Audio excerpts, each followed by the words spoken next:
Chapter 535. Li Yi had always felt that 2 months was a long time, but in reality, it was just a blink of an eye. It was already mid-September in the second year of Jinghe. If it wasn't for the fact that the old emperor had delayed Yongning's return to the palace by 10 days, they would have left a few days ago. The reason why it was them and not her was because in the past 2 months, that Sundara Lolita had used the excuse of visiting Yongning to visit them for 2 whole months. The official reason for these 2 months was to treat Yongning's illness. Of course, this matter was still limited to a very small number of people. After all, for her safety, the old emperor wouldn't spread the news of the young princess leaving the palace. None of the court officials knew about this. Although Li Yi knew that Yongning wasn't sick at all, it would be good for her to leave the palace for a few days. With a soul that didn't match this era, staying in the palace all day would probably cause her illness. He didn't dare to make any excessive requests. In the future, he would take her out of the palace for half a course of treatment every month for 3 to 5 days. The old emperor wouldn't likely refuse. In these 2 months, it took a lot of effort to finally make her understand what she could say and what she couldn't. Although most people treated her words as the nonsense of a child, when she grew up in a few years and was heard by someone with ulterior motives, there would be some trouble. Drunken Moon Restaurant, I'm hungry. Let's go eat here. The proud Lolita didn't want to shop anymore. When they walked to a certain restaurant, she pulled on Li Yi's arm and kept shaking it. Li Yi raised his eyebrows and said, "Didn't you want to eat braised prawns today? We don't have it here." Let's eat here first. We'll eat something else when we get back. The proud Lolita, who was good at accounting, would never suffer a loss. Although she said that she would eat a lot of delicious food when they got back, that was a matter for when they got back. It didn't conflict with what they ate now. Li Yi looked at Yongning and saw her nod. He waved his hand helplessly and said, "Then let's go in. I'll go buy something over there. You guys go in first." Tseng Zumo said to them and took Xiao Chui to a shop in front of them. It was the Golden Jade Pavilion, a place that sold jewelry. Yongning was sticking to him more than she was sticking to him, and this caused Li Yi to feel rather depressed. Could it be that young girls are naturally easier to get close to? Of course, he was only slightly depressed, and he hoped that Yongning would be able to find more sustenance here. Find a quiet room. It's best if it's near the window. Li Yi looked at him and said as soon as he walked in, a waiter came out to welcome him with a smile. "Sir, have you made a reservation?" The waiter asked with a smile. "What's wrong? Is it a full house today?" Li Yi looked around. Although it was mealtime, there weren't many people eating here. There shouldn't be no room. "Sir, there is something you don't know. Guests that come to the Drunken Moon Inn must make a reservation in advance. This is the rule of the Drunken Moon Inn," the waiter patiently explained. Li Yi looked at the old man behind him. This kind of thing should be a piece of cake for them. The old man nodded and walked to the front. Not long after, the waiter wiped the sweat on his forehead, and the smile on his face became even brighter. "Sir, please go upstairs." Although he was just a small waiter in the Drunken Moon Inn, he had received many nobles on a daily basis, so he naturally had some experience. Although these people still didn't reveal their identity, the old man gave off a very scary feeling. The most important thing was that sign. In short, these people probably couldn't be easily offended. Making a reservation in advance was the rule of the Drunken Moon Inn. Rules were made to be broken. Rules for ordinary people were not suitable for some people. On the way upstairs, the gray-clothed old man frowned and asked, "Why not the Sky Room 1? The waiter wiped his cold sweat and said carefully, "Sir, unfortunately, the Sky Room 1 was booked by a group of nobles today." Okay, as long as there's food. People who came from the palace had a lot of problems. Li Yi waved his hand. This kind of mysterious sense of superiority, other than the palace, couldn't be cultivated in ordinary places. When he passed by the so-called Sky Room 1, a waiter went in to serve the dishes.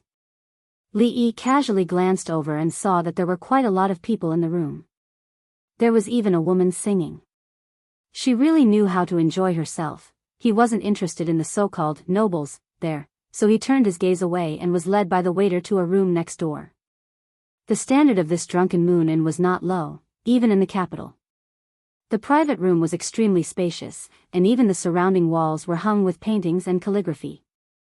Li Yi only needed to glance at them to know that the value of these things was not low.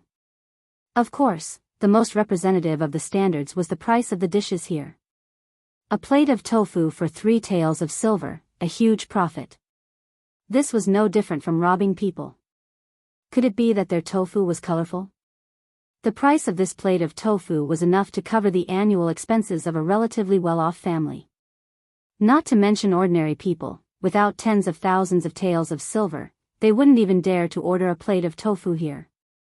Only those rich people who wanted to show off their status, at least for Li Yi, although he wasn't short of money, he wouldn't waste it like this. Of course, if the money was reimbursed by the palace, it would be a different story. When the arrogant Lolita and Yong Ning were discussing what to eat, Li Yi took a sip of tea and thought about something else. Since the academy was still under construction, it would take a long time. In the next period of time, he might be completely free, but he wouldn't be free for long, because the hero competition was about to begin. Downstairs in the Drunken Moon Inn, Tsing Zumo and Xiao Chui walked in. Xiao Chui pouted and said, "Bing Ning and Cindy are leaving so soon, I'm a bit reluctant." Zheng Zumo only smiled. She naturally liked the 2 innocent and cute girls.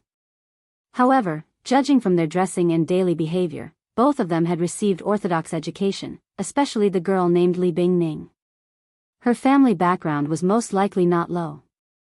She had learned etiquette at home when she was a child, so she was a little more sensitive to these things. What's more, a few days ago, the 2 little girls each gave her a bracelet, and the other gave her a hairpin. None of them were ordinary items, and they looked expensive. How could an ordinary person take them out? Although she didn't know their specific identity, she could guess a little. How could the daughters of such a big family be fostered in someone else's house for a long time? A few days ago, she ordered 2 bracelets from the Golden Jade Pavilion. In terms of value, it might not be comparable to the things they gave, but as a parting gift, it wouldn't look shabby. Seeing that there were guests coming in, a waiter immediately went to greet them. Xiao Chui described a few words to them, and the waiter immediately stretched out his hand respectfully. "2 ladies, please go upstairs, the person you are looking for is in the second sky room." The 2 of them walked up the stairs, and at this moment, a young man walked out of the first room. When he saw the waiter walking toward him, he cursed, "Why haven't you served the 2 pots of 1000-day drunken wine yet? Why are you wasting your time looking for them?" Halfway through his words, he looked at the 2 girls behind the waiter, and his expression was slightly startled.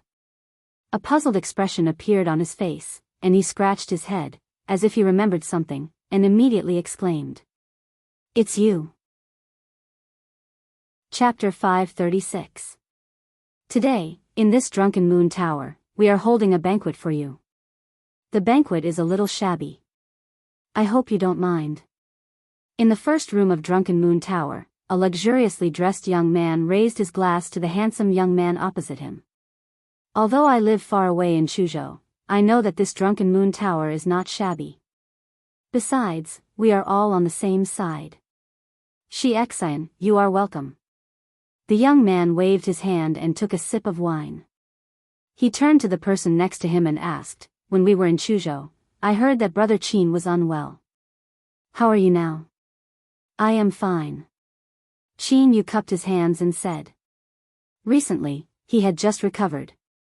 According to the doctor's advice, he should focus on recuperation and should not be too active. However, Duanyang's identity was special. Among his peers, someone of similar status had to come out to greet him. Chen Lijun and Cui Qingyu were busy, so he was the only one left.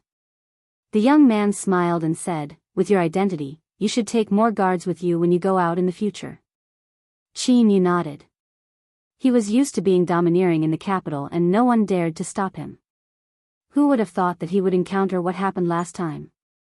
After this incident, he had greatly increased the number of guards to avoid encountering strong people in Jianghu like last time. At this moment, there were about 10 young people at the banquet. Among them, little Duke Qin and Duanyang were the leaders. Duanyang was the son of King Hui. His mother was the legitimate daughter of the Chui family and the younger sister of concubine Chui. Therefore, he had a close relationship with the Chui family and the king of Shu. The young man looked at Qin Yu and asked, "Have you seen brother king of Shu these days? His Highness has closed the door of his mansion since he came out of the palace." Qin Yu shook his head and said, "Although I'm not in the capital, I've heard about what happened to the king of Shu. Who exactly is the county magistrate of Chang'an? How could he be so free and unfettered when he offended his superior? What's going on?" Speaking of this matter, Royal Prince Duanyang's face showed a hint of sternness. He only had a general idea of this matter, but he did not know the details. The people at the banquet looked at each other.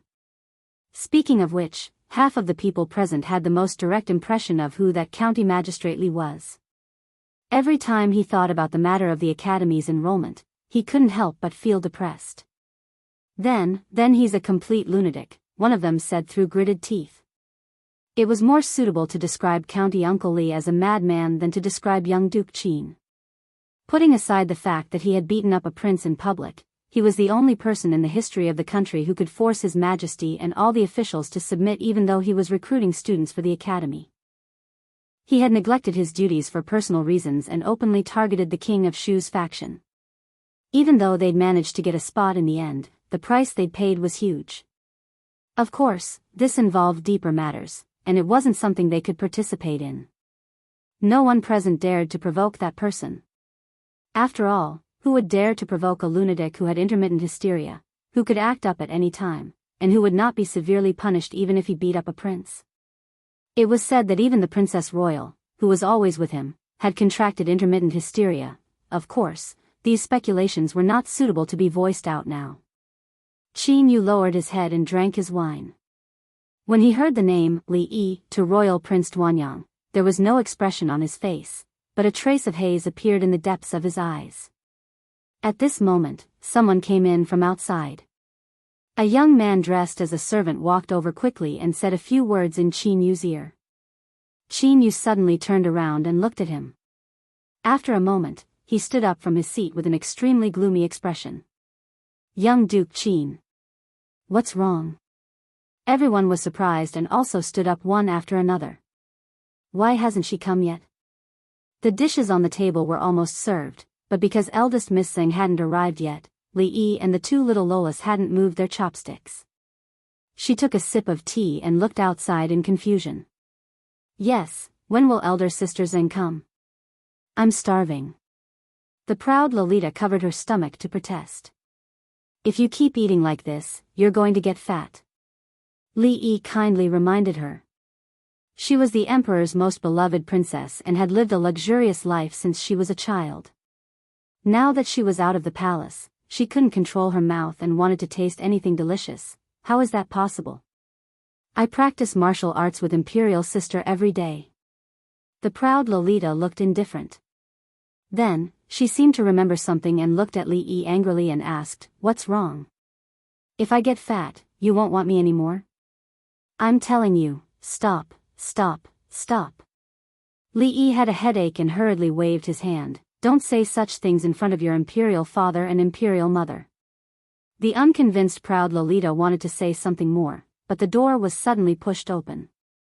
Zheng Zumo walked in with a flustered expression and said, "Quick, let's go." The proud Lolita and Yong Ning were the first to be pulled up by her and quickly walked out of the door. Li Yi also stood up curiously. The proud Lolita shouted as she walked out of the door, "Hey, don't go.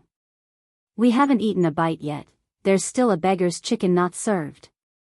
The grey-robed elder standing at the door stopped the woman who was holding the two princesses. From the room on the side, a figure walked out. Then 2, 3, and more than 10 people walked out. Zheng Zumo's face was pale as she protected the two little girls behind her. Xiao Chui stood beside her. When she saw the man walking in front of the crowd, there was no trace of blood on her pretty face. "It's over," she thought in her heart.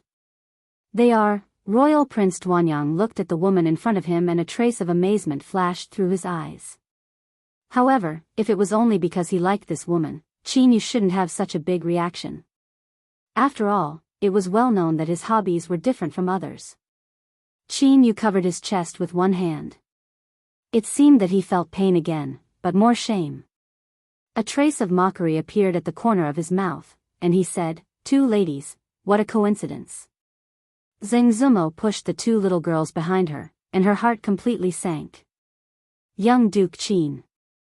She didn't expect that there would be a day when she would see him again, and on such an occasion. That day, she and Xiao Chui disguised themselves as men and hurriedly escaped from the scene. After finding Wan Ruoqing, they changed into women's clothes. Later, she learned that young Duke Qin was beaten in the street. The matter was very big, and the whole city was searching for the perpetrator. At that time, she was actually also nervous.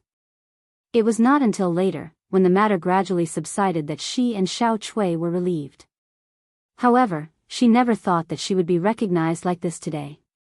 Thinking of the other party's power and background, her body trembled and she couldn't help but take a step back. After that, she felt a hand patting her shoulder. Li Yi walked out of the room, and when the mocking smile on Qin Yu's face froze, he spoke with a smile. "Yes, it's really a coincidence. Young Duke Qin." Crash. At the same time that Li Yi took a step forward, several people on the opposite side couldn't help but take a step back. Li Yi, County Uncle Li, who had long been famous in the capital, was likely to go crazy and kill people on the spot, who didn't know him. Who wasn't afraid? Who is he? Royal Prince Duanyang looked around, and a trace of surprise appeared on his face as he asked. "He is Li Yi," someone said with a complicated expression, "County Uncle of Chang and Li Yi." Chapter 537. It's really a coincidence. Qin Yu said after a while, and the expression on his face had returned to indifference. Young master, this beggar's chicken. Shall we take it in?" A waiter of the Zuyu Tower stood at the stairway, looked at the scene in front of him, and said in a trembling voice. "Take it in, we have paid for it." The proud Lolita had been thinking about the chicken for a long time, and immediately urged. Xiaozui's face was full of fear, and she was about to cry. "Young lady, what time is it? Why are you still thinking about the beggar's chicken? They can't even leave. Young Duke Qin, if there is no other urgent matter, we will go in." Li Yi pointed to the inside of the room and said, "The dishes will be cold later." Qin Yu took a deep breath, glanced at the strange little girl, and said with a smile, "Uncle Li, please help yourself, but these two girls can't leave." Li Yi looked at him in astonishment and asked, "Why is this so? In broad daylight, with the heaven and earth bright and clear, could it be that young Duke Qin wants to put on a good show of forcefully snatching a girl from a good family?" When Li Yi spoke, he deliberately emphasized the word again. The smile on Qin Yu's face froze, and then his chest began to rise and fall slightly. The rest of the people looked at him. Motherf asterisk her, it's just a slap in the face. Young Duke Qin was beaten and seriously injured by a passing Jianghu swordsman because he molested a good girl in the street, and he had to rest at home for several months. It could be said that he had lost his face completely. When people mentioned this matter, they would only say that he was injured by a villain, and no one dared to mention molesting a good girl. This Uncle Li was really good at slapping people's faces and cursing people's shortcomings. Last time in the Imperial Palace, he slapped young Duke Qin fiercely twice, and now this sentence was no less than a slap in the face, which was a double blow to his spirit and body. There were rumors among the people that this Uncle Li was worthy of being the nemesis of young Duke Qin. "You can eat whatever you want, but you can't say whatever you want. County Uncle Li, be careful with your words." When Qin Yu spoke again, he didn't hide the anger in his eyes. If it were someone else, he would have already sent out his guards to vent the anger that had accumulated in his heart for the past few months. However, at this moment, he was just angry. After all, although he had the title of a madman Qin, the person in front of him was a real madman. He didn't have to take responsibility for beating people, and he was a madman with the certificate of the Imperial Physician Bureau. "Hey, young Duke Qin, don't be modest." Li Yi reached out and patted him on the shoulder. Then he turned to Tsingzumo and said, "Let's go. We've been out for a long time. The food is cold." Tsingzumo bit his teeth and said, "You guys go in first. They won't do anything to us." She knew what kind of impact the previous incident would have. The government defined it as an assassination. If the swordsman was caught, the consequences would be unimaginable. However, she and Xiao Chui were also victims. Even if they really went to the government, they could explain it clearly.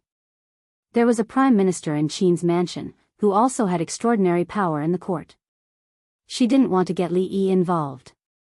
Li Yi didn't rush in this time. He looked at her and asked, "How do you know him?"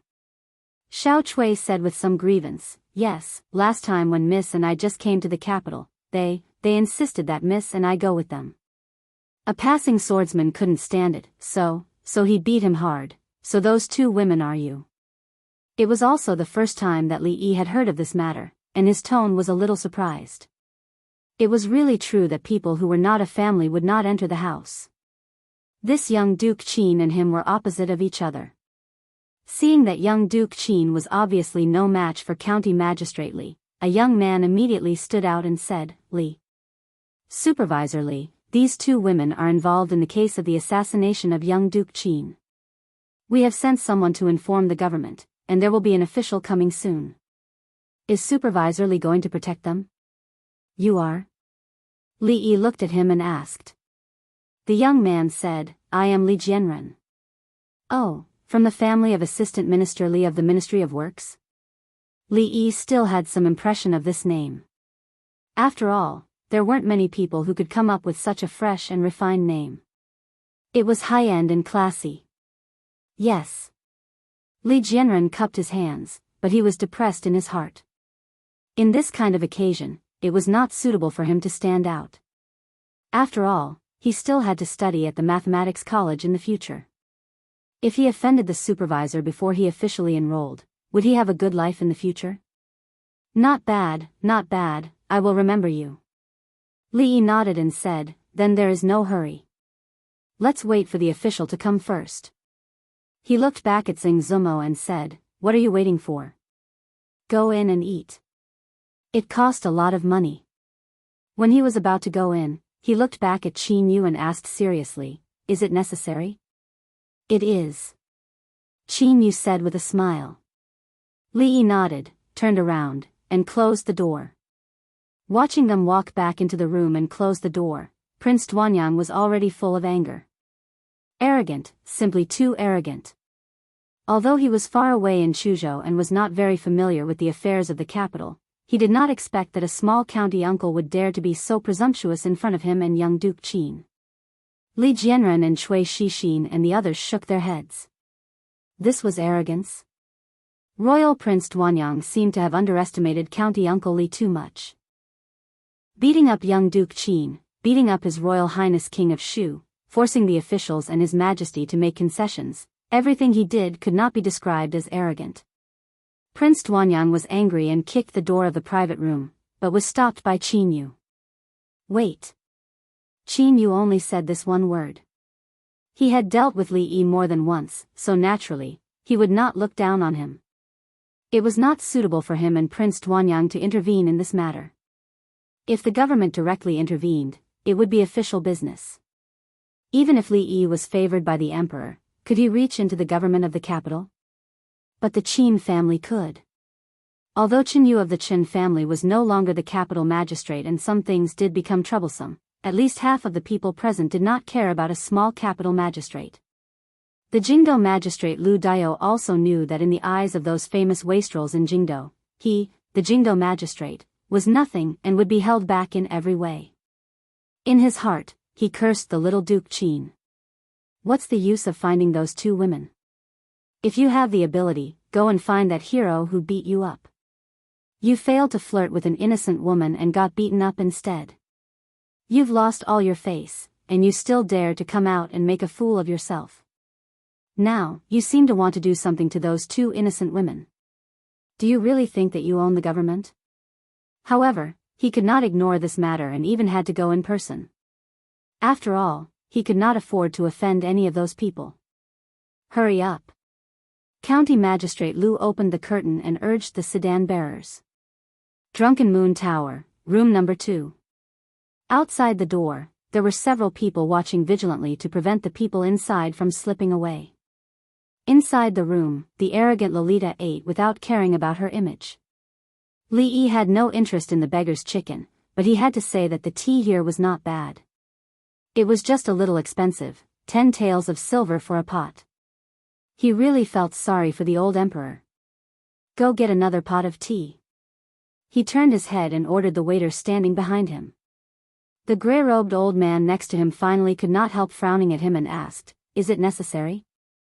Li Yi looked at him and asked in surprise, "Isn't it just 2 pots of tea? Won't the palace reimburse it?" After a moment, he sighed and said, "You just heard, he said it is necessary." Young Duke Qin, you are too serious. County Magistrate Lu also cupped his hands in obeisance and said with a smile, "This is my duty." Young Duke Qin, you don't have to be so polite. Qin Yu smiled and pointed to the young man beside him and said, "This is Prince Tuanyang." County Magistrate Lu was shocked. He did not expect that this matter would involve Prince Tuanyang. This was an existence that he could not afford to offend. He hurriedly cupped his hands in obeisance and said, "Greetings, Prince Tuanyang." The young man waved his hand and said, "Sir, you'd better get down to business first. The 2 people are in the room behind you." Hearing this, County Magistrate Lu immediately became a little vigilant. There was Royal Prince Tuanyang, young Duke Qin, and all the other hedonistic young masters of the capital. Which one of them didn't have a heaven-defying background? Yet, they had gone out of their way to invite an official over. If someone said that there was no inside story to this matter, he wouldn't believe it even if they beat him to death. However, as the county magistrate, this was indeed his duty. At this time, he could only bite the bullet and do it. "Sir, do you want to break the door?" Seeing County Magistrate Lu pointing to the door, a yamen runner immediately asked. The more than 10 yamen runners who followed him here looked a little excited. They were working for these big shots. If they did it well, County Magistrate Lu would benefit a lot. Naturally, they would also benefit a lot. Knock on the door. County Magistrate Lu glared at him and said. A group of brainless things. If there was really something good, would these people let them come here?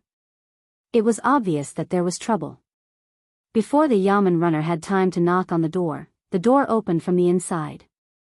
Li Yi looked at County Magistrate Lu standing at the door and said in surprise, "Hey, County Magistrate Lu, why are you here? I haven't seen you for a long time." County Magistrate Lu was stunned for a moment, then his face immediately showed a happy expression and said, "Sir Li, how come it's you? I haven't seen you for a long time." County Magistrate Lu was full of gratitude for this former County Magistrate Li. If it were not for him, he was afraid that he would still be in the position of Anshi County Magistrate, waiting to retire. How could he sit in the position of the capital magistrate? His future was even brighter. He was afraid that in a few years or dozens of years, he would be able to sit in one of the highest positions. Seeing that the two people were standing at the door and chatting, Prince Duanyang was stunned. After being stunned for a while, Qin Yu's face gradually became gloomy. The rest of the people looked at County Magistrate Lu and were even more surprised. They had asked him to come here to arrest people. Who would have thought that County Magistrate Lu would actually chat with them? Chapter 539. Ahem, Lord Lu. Royal Prince Duanyang finally couldn't help opening his mouth. His tone was a little high and there was a bit of dissatisfaction in his voice. County Magistrate Lu just remembered why he knocked on the door. He looked at Li Yi, then looked at young Duke Qin, Royal Prince Duanyang, and the others. The person they wanted to arrest was actually related to Lord Li? This bunch of fellas truly harbored malicious intentions. This was the noble person in his life. Not only did he not want to offend him, but from other aspects, it was also very unwise to offend an important official who was favored by the emperor. Lord Lu, this is. Li Yi looked at County Magistrate Lu and asked with a faint smile. This. County Magistrate Lu's heart was extremely tangled. It was so good to play with his concubine at home. Why did he have to run out and get involved in this muddy water? Wasn't he looking for trouble for himself? I want to eat this, and this, and this, too. A clear voice came from the room. County Magistrate Lu's eyes inadvertently glanced at it and could no longer move away. That little girl waving chopsticks, why did she look so much like Princess Shining? Last time when he was summoned to the palace, he accidentally met a Resterly. No, it should be Princess Royal Highness. At that time, there was another person beside Princess Royal Highness. County Magistrate Lu vaguely remembered that the palace servants called her Princess Shining. Because of this, he looked at the little girl a few more times and had a deep memory. If the little girl in the room wore a palace dress, wouldn't she be Princess Shining?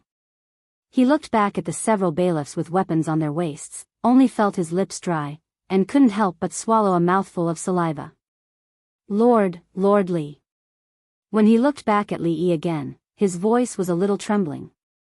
Li Yi looked at him and said with a smile, "If Lord Lu is tired, go home and take a nap." "Thank you, Lord Li.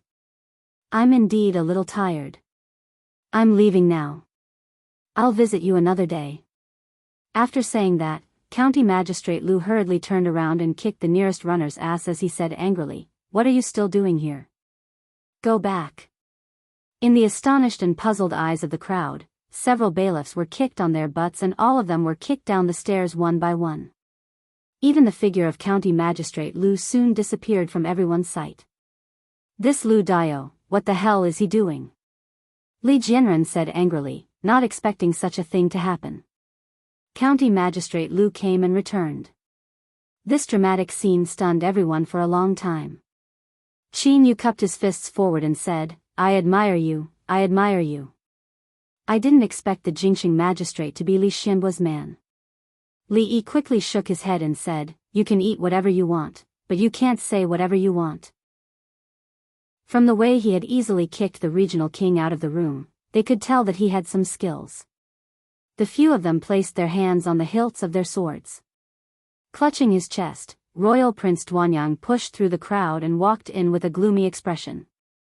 He pulled out a long saber from the waist of a guard and coldly said, "Harboring a criminal and attempting to assassinate a royal prince. This prince will now bring people to arrest you.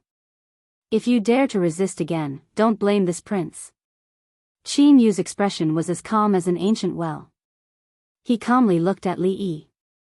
He was as bold as ever. At this moment, Royal Prince Duanyang had been dragged into this. Not only would he not be able to protect the two women, but he would also be in a lot of trouble. Zheng Zumo ran over from behind with a pale face. She did not expect things to develop like this. She was about to speak, but she saw Li Yi wave his hand and said to Prince Duanyang, "Swords have no eyes. Prince Duanyang should be careful. Fighting and killing is not good. Can't you just sit down and talk?" Talk. Prince Duanyang's chest rose and fell, and his breathing was rapid. It took him a lot of effort to suppress the urge to raise his knife and kill. Li Yi sighed, pointed at Prince Duanyang, who was holding a knife, and the aggressive people next to him, and said to the gray-robed old man, "Protect him." The old man nodded and opened a window behind him. Prince Duanyang's expression froze, and he suspected that he had heard wrong. Qin Yu's expression changed slightly, and he raised his head to look at Li Yi. Seeing that his expression was still calm, he did not know why, but the feeling in his heart that something bad was about to happen became stronger. What did he just say? Behind them, Cui Shixin asked in confusion. "Go home." Li Jianren thought for a moment and said, "Go home?" Cui Shixin shook his head. Things had already come to this, did he think he could still leave? Chapter 540. I'd like to see where you can go. Prince Duanyang sneered with a trace of sarcasm on his face. However, this trace of sarcasm soon turned into doubt and he turned to look downstairs. Rumble. An unusually orderly sound of footsteps suddenly rang in their ears. Looking down the stairs, they saw that the shopkeeper and waiters of the restaurant, as well as the guests downstairs, were all squatting on the ground with their hands over their heads. A group of armored guards filed in through the door. The arrows in the hands of more than 10 soldiers in the front row were already aimed at them. The sharpness of the arrowheads was chilling. Imperial Guards. What's going on? Why are the Imperial Guards here? The more than 10 playboys were immediately scared out of their wits. The Imperial Guards were the Emperor's guards. Their duty was to guard the palace and protect the Emperor. Every time the Imperial Guards appeared, they represented the Emperor's will. Who dared to move at this time? The people upstairs, put down your weapons. A man who looked like a general walked out from the back and looked at them coldly. Clang. Royal Prince Duanyang turned around to look at this scene. His forehead was covered with cold sweat and the saber in his hand fell to the ground. He was terrified, but he still didn't know what was going on. Why were the palace guards here? The few servants who were holding weapons naturally squatted on the ground with their hands over their heads. Not to mention them, if they disobeyed, these Imperial Guards even had the power to shoot Prince Duanyang on the spot. Who were they? In the next moment, countless figures appeared in the restaurant. A group of Imperial Guards came up the stairs. Including Qin Yu, a dozen or so hedonistic young masters leaned against the wall. Cold arrows were pointed at them, and they didn't even dare to breathe loudly. I came late to the rescue. Please forgive me, princesses. The guard general walked to the door, knelt on one knee and said in a low voice. Princess? Prince Duanyang only felt that his vision was a little black. He finally knew why County Magistrate Lu just turned around and left. Damn, why was the princess here? What did he do just now? Did he use a saber in front of the princess? And there were 2 of them. At this time, Prince Duanyang was not only a little black. If it weren't for the wall, he would have collapsed. Qin Yu's face was also pale. Who would have thought that someone as noble as the princess would actually eat in such a restaurant? If the 2 of them were already in such a state, then the clothes of those whose statuses were lower than theirs were already drenched in cold sweat. They could feel the murderous aura from the guards even when they turned their heads. This time, they were afraid that something big had happened. Aya, what are you doing? You can't even let me eat properly. The Tsundere Lolita stood up from her seat and pulled Yongming's hand. She said, how disappointing. Let's go back and eat our braised prawns. Li Yi shook his head. With such a thing happening, he probably couldn't eat the braised prawns anymore. Just look at this royal Prince Duanyang and little Duke Qin. Do they have nothing better to do? Why did they have to provoke the 2 princesses? Can't you just sit down and eat? Li Yi felt that Miss Zhang's breathing was a little disordered and her body was trembling a few times. He hurriedly turned around to support her and asked, what's wrong? Are you not feeling well? Zheng Zumo waved her hand. After she stood firm, she looked at Li Yi and asked, Princess? Princess? Li Yi shrugged, pointed to the 2 little girls, and introduced them. Let me introduce you again. This is Princess Shaoning, and this is Princess Yongming. You. Help me a little. Zheng Zumo held Li Yi with one hand and looked at the 2 girls that she couldn't be more familiar with a face full of disbelief. Cinny and Bing Ning, weren't they his? Weren't they the children of his distant relatives? How could they become princesses?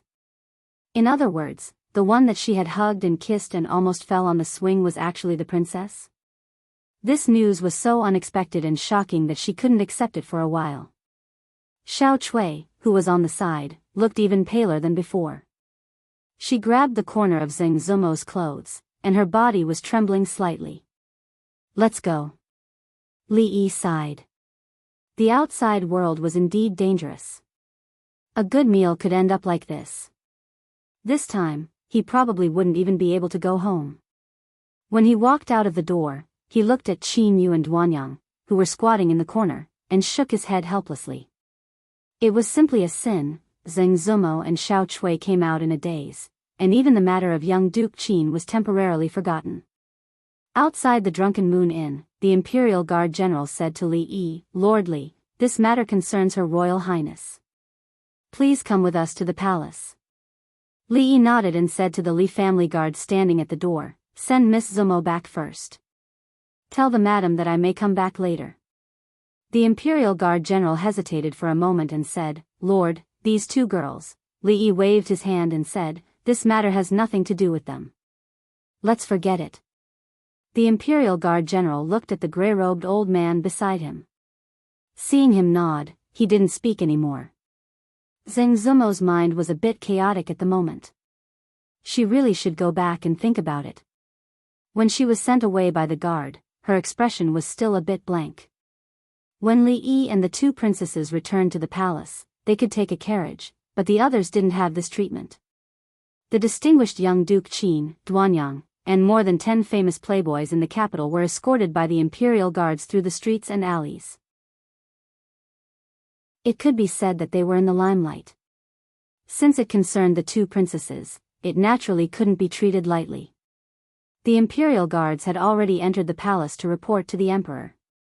At the same time, news was also spread to some of the noble families in the capital. In the Ministry of Revenue, an assistant minister with the surname Zheng had just come out from the minister's office with a slightly excited expression on his face. Some of the news that the minister had just informed him made him feel quite proud. Everyone knew that the Ministry of Revenue was in short supply of mathematics talents. After all the twists and turns, his son had finally entered the mathematics school. If he wanted to work in the Ministry of Revenue in the future, it might be much easier to use his connections. When the king of Shu ascended the throne, the Zheng family, which had suffered a great disaster before, would probably rise again. Thinking of this, his face naturally revealed a trace of a smile. However, this smile did not last for long as a person hurriedly ran in from outside. After seeing him, the person said in a panic, "Lord Zheng, something bad has happened. The young master has been captured by the imperial guards." "What?" Hearing this, Assistant Minister Zheng's expression changed drastically. He immediately asked, "What is going on? How did he offend the imperial guards?" The person shook his head and said, "This subordinate doesn't know the specifics. I only know that His Majesty is very angry." Including Duanyang, young Duke Qin, and more than 10 young masters of noble families, they are all kneeling in front of the palace gates. His Majesty. His Majesty is very angry? Assistant Minister Zheng's expression became even more terrified. He immediately said, "Prepare the carriage, we're going to the Qin residence." At this moment, there was more than one person who had the same reaction as Assistant Minister Zheng. In the Duke Qin residence, a woman said in a panic, "What? Li Sen has been captured? Master, you have to save Li Sen." Qin Chang's expression was gloomy. After a moment, he strode out of the residence. "Prepare the carriage, I want to enter the palace." In the Qin residence, Minister Qin frowned as he looked at the panicking Assistant Minister Zheng. However, he didn't know what exactly had happened.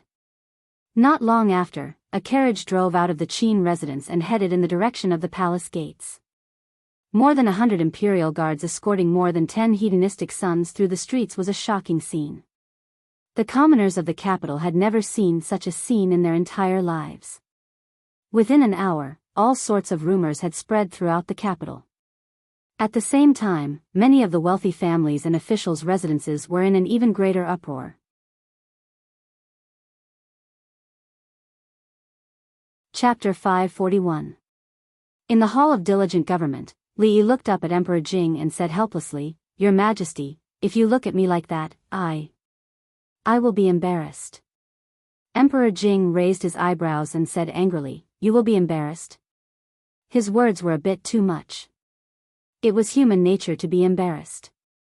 Unless one's skin was thick to a certain extent, everyone would have this kind of feeling. Was the old emperor scolding him in a roundabout way?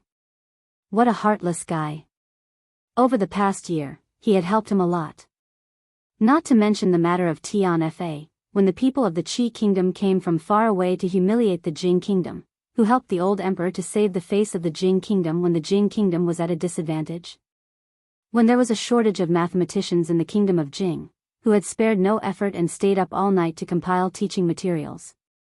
Who had spared no effort to cultivate a group of qualified mathematicians. Had they reaped any benefits from this?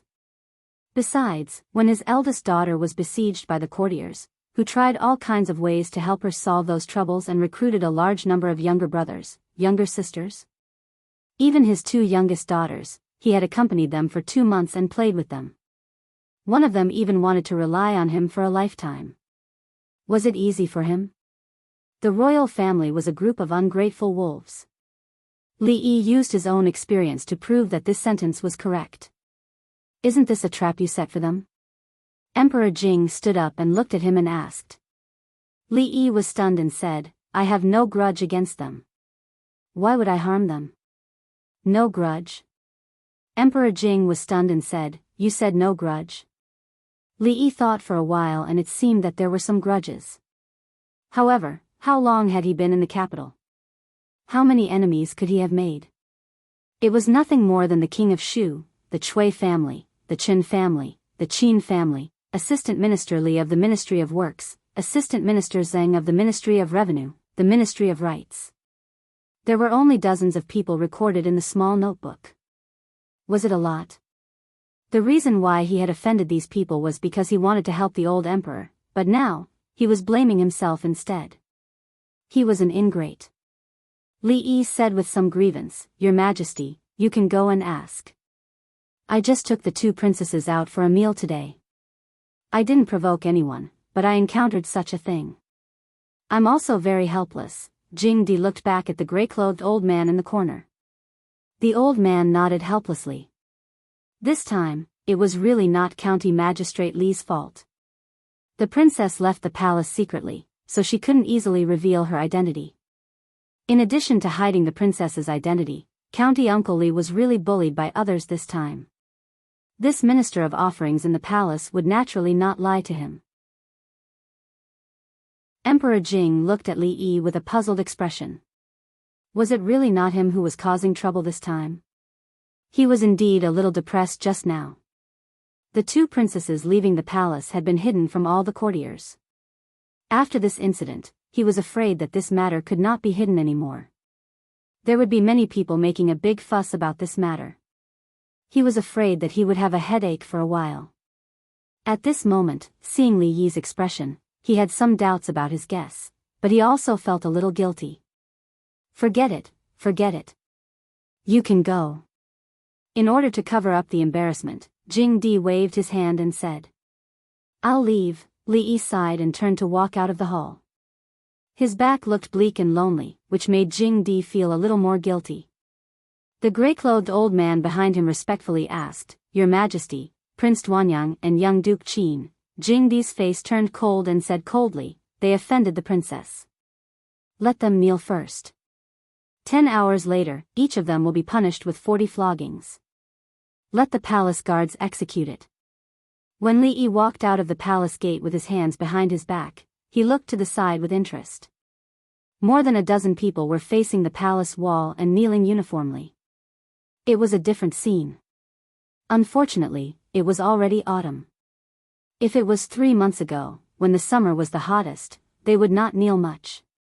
They would just kneel here for 4 hours, and then they could ask someone to collect the corpses. What a pity, what a pity. He sighed.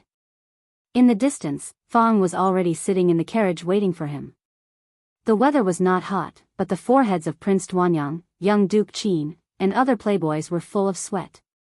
No one thought that there were 2 princesses sitting in that room. If they had known, they would not have dared to use a knife in front of the little princess even if they had 10 more guts. Just now, their lord had been here and was now in the palace asking to see the emperor.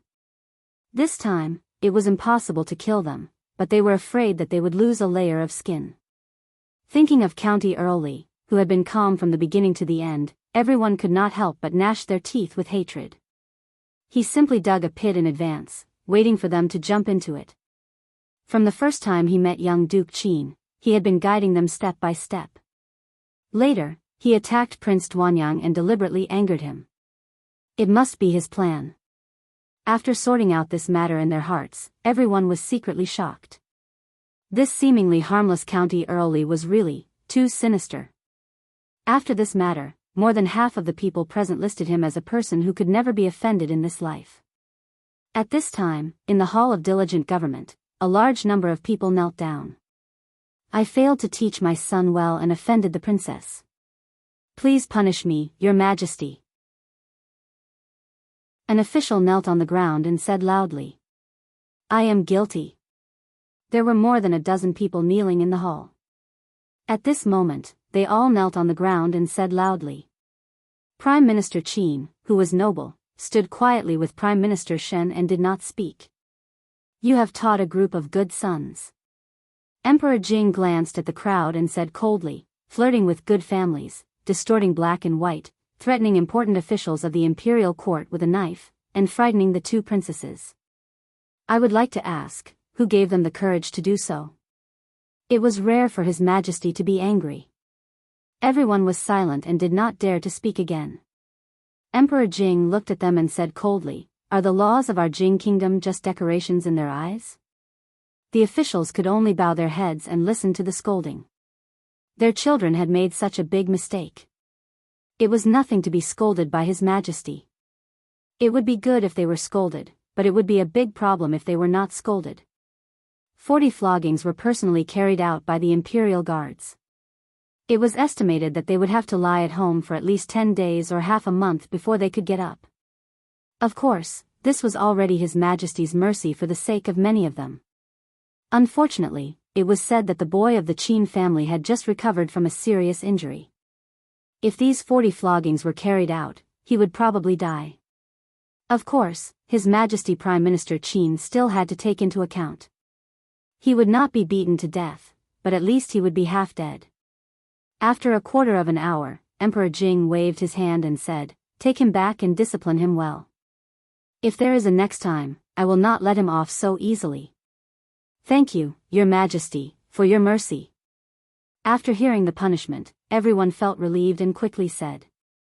At this moment, an assistant minister of the Ministry of Rights, who had just stood up, suddenly stepped forward and asked, May I ask Your Majesty, why are Princess Xiaoning and Princess Yongning not in the palace but in a small restaurant in the capital?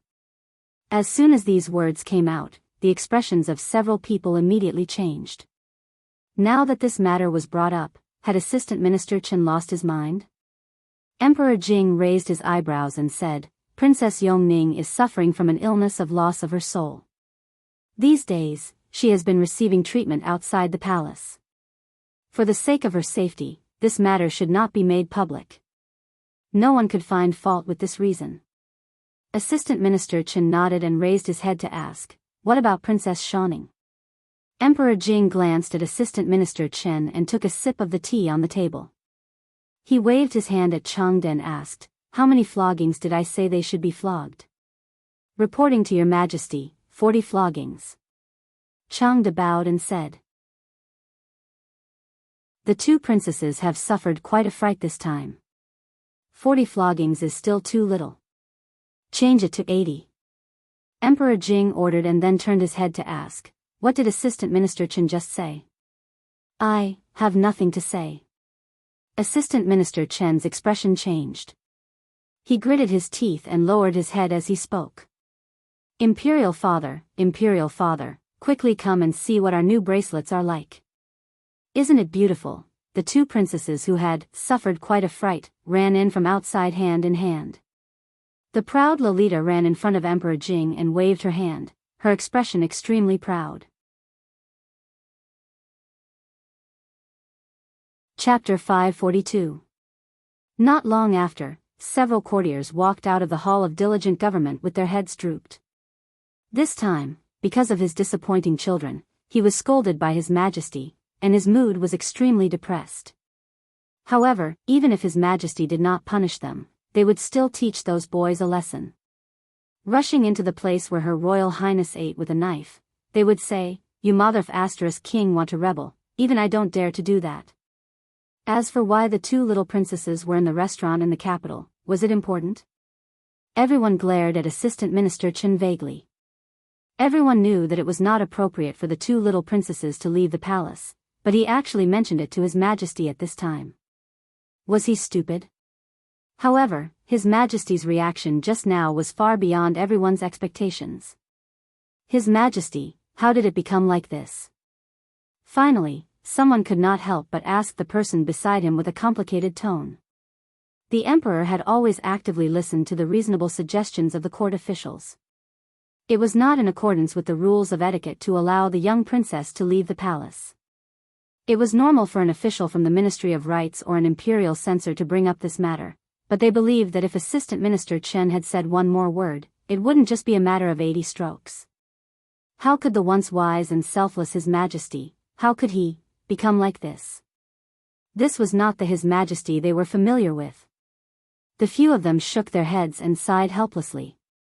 This matter could not be considered as truly over. In the shortest time possible, they had to inform all their close colleagues or the censors that they could not mention the matter of the little princess leaving the palace during the morning court session the next day. 80 floggings was enough. At this time, only Prime Minister Qin was left in the Hall of Diligent Government. Is there anything else, Minister Qin? Emperor Jing looked down and asked him. Your Majesty. Prime Minister Qin opened his mouth. Okay, no need to say more. I understand. Emperor Jing waved his hand and said, I will ask them to be more lenient. However, Qin Yu is the leader of this matter. If I let him go alone, I am afraid the others will not be convinced. He can be spared from death, but he cannot escape punishment. I thank your Majesty. Prime Minister Qin let out a long sigh and bowed deeply. Emperor Jing looked at his back as he left. His back was slightly stooped. He sighed and said, It's time to discipline this child of the Qin family. The people are already complaining about his behavior. Don't let the Qin family's century-old reputation be ruined. Qin Xiang's footsteps paused. There was an unconcealable disappointment on his face. When he stepped out of the hall, his back was even more stooped. There was going to be a lot of excitement in Jingdu today. A few dozen steps away from the entrance of the palace, gongs and drums could be heard, firecrackers were set off, and red flags were fluttering in the wind. There was a sea of people. The black mass of people stretched as far as the eye could see. Below the palace walls, a dozen or so stools were arranged in a row. The famous hedonistic sons of the capital were sprawled on top of them. Shadows of sticks danced in the air as they wailed in pain. After hearing the emperor's decree, the imperial guards had already conserved some of their strength. Otherwise, if they were to really follow the standard military practice of 80 strokes of the cane, none of these hedonistic sons who had their bodies hollowed out by wine and women would be able to return alive. When it came to flogging, they were very experienced. Whether it was on the buttocks or the back, regardless of whether there were no scars on the outside and dozens of strokes of the cane could still kill them, or whether it was a wretched appearance, but in reality, it was just a superficial wound. They could recuperate at home for half a month before being able to walk. These were all things that needed to be paid attention to. This time, it was naturally impossible to beat those hedonistic sons to death. However, the pain was so great that they would probably be unable to forget it for the rest of their lives. With every stroke of the cane, the cries became even more tragic. What is going on? Who are those people? You don't even know? The news has long spread in the capital. A dozen hedonistic sons of hedonistic sons have taken liberties with innocent people. They actually dared to take liberties with Her Royal Highness. Aren't they courting death? I already said that this group of people have done all kinds of bad things. Sooner or later, they will know who is stronger. They deserve it. The commoners liked to see this kind of excitement. Wasn't it fun to eat melon seeds of different flavors while listening to the screams? Naturally, there were also rows of carriages parked at the side. The carriages had soft cushions on them, and the outside of the carriages were pasted with the insignia of various families. They were all well-known figures in the capital. However, today, while their heads were still there, their faces were completely lost. My pitiful children, His Majesty is so cruel. He has already asked Imperial Consort Shui to plead for mercy on their behalf. Why is there still no movement from the palace? Listening to the screams outside, there were even sounds of sobbing, cursing, sighing, and the sound of eating melon seeds coming from within some of the carriages. Bah! Outside a carriage, a middle-aged man spat out the skin of a melon seed. He looked at the people under the palace wall who were being beaten with a cane. His face showed an expression of interest. Wu Er, do you think the red dates or the garlic flavor tastes better? A large man beside him scratched his head and said, Fifth Master, I think the 5-spice flavor tastes better. The middle-aged man dragged out his voice. Seeing this, the large man immediately said, the garlic flavor. Of course, the garlic flavor tastes better. The middle-aged man threw the bag in his hand over and said, since the garlic flavor tastes better, these are all for you. The large man's face showed a bitter expression. He glanced around and his eyes suddenly lit up. He said, Fifth Master, it seems that the beating is over. Should we go over and bring the little Duke over? In reality, beside the surrounding carriages, countless figures had already jogged over to the palace wall and carried their young masters back. They had him lie down on the soft cushion that had been prepared in the carriage. That fifth master waved his hand somewhat dispiritedly. 2 men quickly ran over and carried the fainted Chinyu back. When they saw a certain part of his body, even though they were made of iron, they couldn't help but suck in a breath. This was simply beaten to a pulp. Naturally, the 2 of them deeply sympathized with their little Duke's experience. The outside world was still too dangerous for the little Duke. How good would it be to be grounded at home? At least he wouldn't be beaten into a sieve. Wu Er glanced at the inside of the carriage and covered his eyes. He secretly sighed and said, what a sin. After the few playboys were punished, they were quickly carried back. There was no more excitement to watch. The people also dispersed in disappointment, leaving behind a ground full of melon seed shells. At the entrance of the Hall of Diligent Government, Changde bowed to the woman in the palace dress in front of him and said, Your Highness, please go back. The 2 little princesses were frightened today. His Majesty is comforting them inside. He won't see anyone. After a while, looking at the sky, Concubine Shui estimated that there was already a result outside the palace. Concubine Shui shook her head. She was afraid that what her younger sister had asked of her could not be done. At this time, in the Hall of Diligent Government, the proud Lolita excitedly told Emperor Jing about what she had seen and heard these days. She danced with joy. Father, you don't know. Sir's rocking cart is very fun. And that uncle is very strong. Also, I went fishing with Sir. Those stinky fish actually don't eat candied haws. And I also have a rabbit that I keep at Sir's house. I want to see it in a few days. Emperor Jing held Yongning in his arms and touched Princess Shanning's head. He asked with a smile, You weren't frightened today, right? The proud Lolita shook her head and said angrily, I wasn't frightened. It's just that I haven't eaten enough. I said that I would go to Sir's house to eat braised prawns, sweet and sour carp, braised lion's head. Sir also said that he would take us out to barbecue tomorrow. Seeing that his daughter kept talking about Sir, Emperor Jing was depressed. What was so good about Li Yi? Why did his 2 daughters like him so much? At this moment, the proud Lolita seemed to think of something again. She mysteriously attached herself to Emperor Jing's ear and said, Father, in 2 years, can you issue a decree to betroth Shanning to Sir? The expression on Emperor Jing's face froze. After a while, outside the Hall of Diligent Government, Changde heard the movement coming from inside the hall. He looked back and shook his head slightly. It seemed that His Majesty was really angered by those playboys this time. Otherwise, how could he even use the word beast?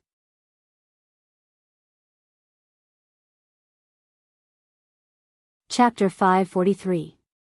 The maids of the Li family were discussing in the yard which young master had his buttocks smashed in front of the palace gate yesterday. They didn't know whether they had eaten a bear's heart or a leopard's gall. It was fine if they bullied good people in daily life, but now they even dared to flirt with Her Royal Highness. They deserved to be beaten to death. Xiao Huan was usually very interested in the gossips in the capital, but today, she had a bitter face. She had eaten too many melon seeds in the past 2 days, and her tongue was blistered and painful. In just a short while, she had already drunk 2 cups of fruit juice. Li Yi was a little bored in the past 2 days. The Heroes' Conference was approaching, and Mississippi Lu was a little busy. Many real martial arts masters also came, so he took Rui to hold the fort. It seemed that he was determined to win the position of the chief of the Wuling League. The 2 little princesses had actually run out of the palace. Although for some reason, the courtiers and censors seemed to have reached some sort of tacit agreement. No one made a big fuss about this matter. However, it was unlikely that Yong Ning and Shou Ning would be able to leave the palace in a short period of time. These bastards. There were still a few days before Yong Ning could return to the palace. Now they suffered a big loss. He had to find a chance to talk to the old emperor and see if he could make up for it. However, this matter had to be put off for a few days. These days, every time he thought of the old emperor, he would have an ominous premonition. It was better to see him less these days.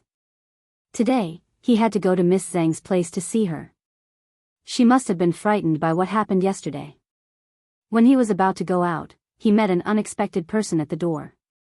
County Magistrate Lu smiled and cupped his hands, saying, "Thank you, Lord Li.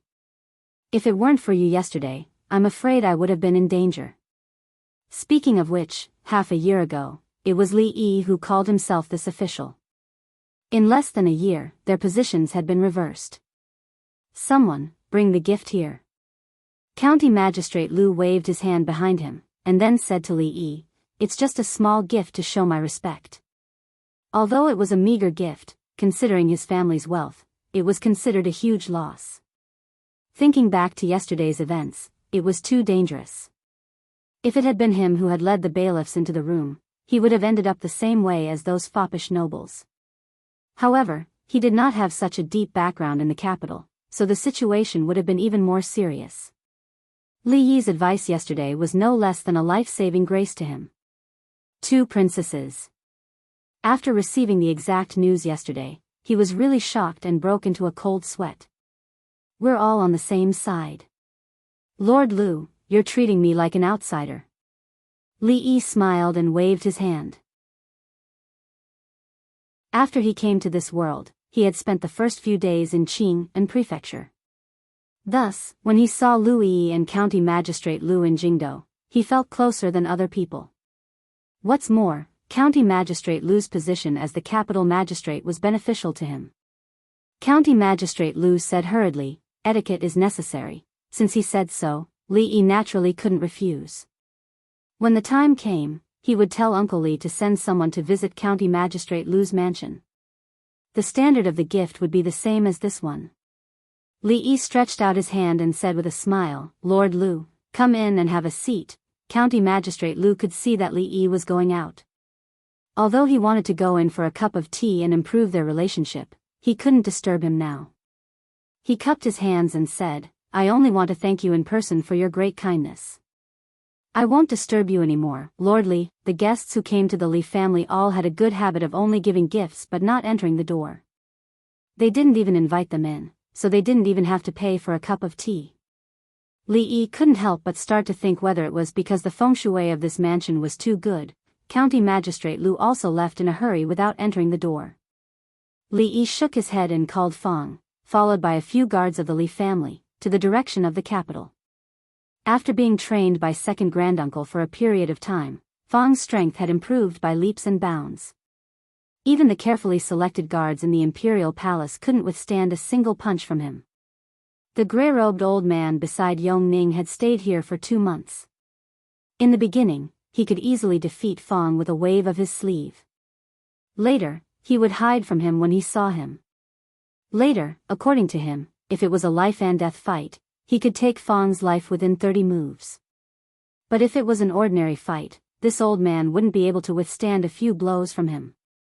His skills were getting better and better, but his character was getting more and more cowardly. A few days ago, he was discovered by his mother-in-law for hiding some money and was not allowed to enter the mansion for 2 days. He became the laughingstock of the mansion. Sitting in the carriage, Fang asked while driving, "Young master, are you going to Miss Zhang's place again?" Li Yi raised his eyebrows. "What do you mean by again?" Only then did Fong realize that he had asked the wrong question, so he corrected himself. Young master, are you going back to Miss Zhang's place today? Climbing into the carriage again, Fong sighed and leaned against the carriage. A rare trace of disappointment appeared on his face as he asked, Young master, have you never thought of taking a concubine? Why, do you want to take Lil Hong back? Li Yi looked at him and asked. Fong shook his head and said, There's nothing between me and Lil Hong. Li Yi curled his lips. Perhaps even Fong himself didn't believe his own words. There was nothing.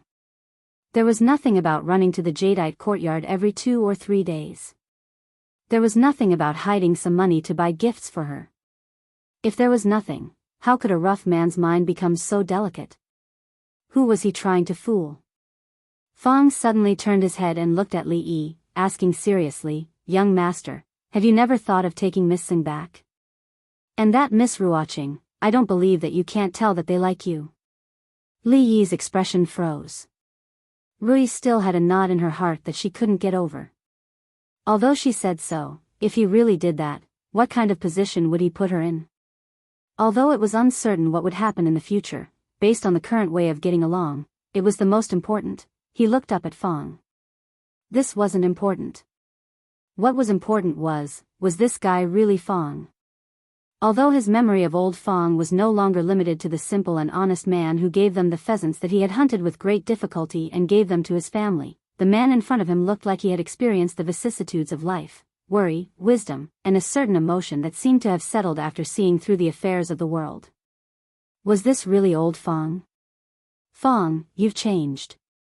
Li Yi looked at him for a long time and said with a sigh. Young master, people will change. Fong looked at him and said, You will change, I will change, eldest miss will change, second miss will also change, all of us will change. At this moment, Fong was very much like a philosopher. Li Yi suddenly felt that he had underestimated Fong, underestimated everyone. Young master, don't talk, let me be alone. Li Yi waved his hand, his voice was indescribably tired. Li Yi always came to this small courtyard during the day, so he couldn't see Ruoqing very often. But Miss Zhang was always there. As the chief designer, she only needed to draw in the room, so she didn't have to run around. Today, she wasn't in the room, but sitting at the stone table in the courtyard, staring at the swing under the tree in a daze. Li Yi let out a sigh and sat opposite her.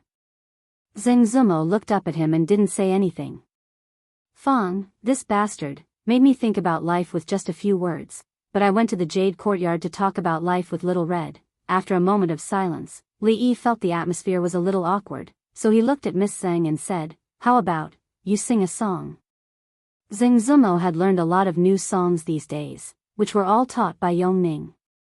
Maybe she also felt the atmosphere was a little awkward, so she asked, What do you want to sing?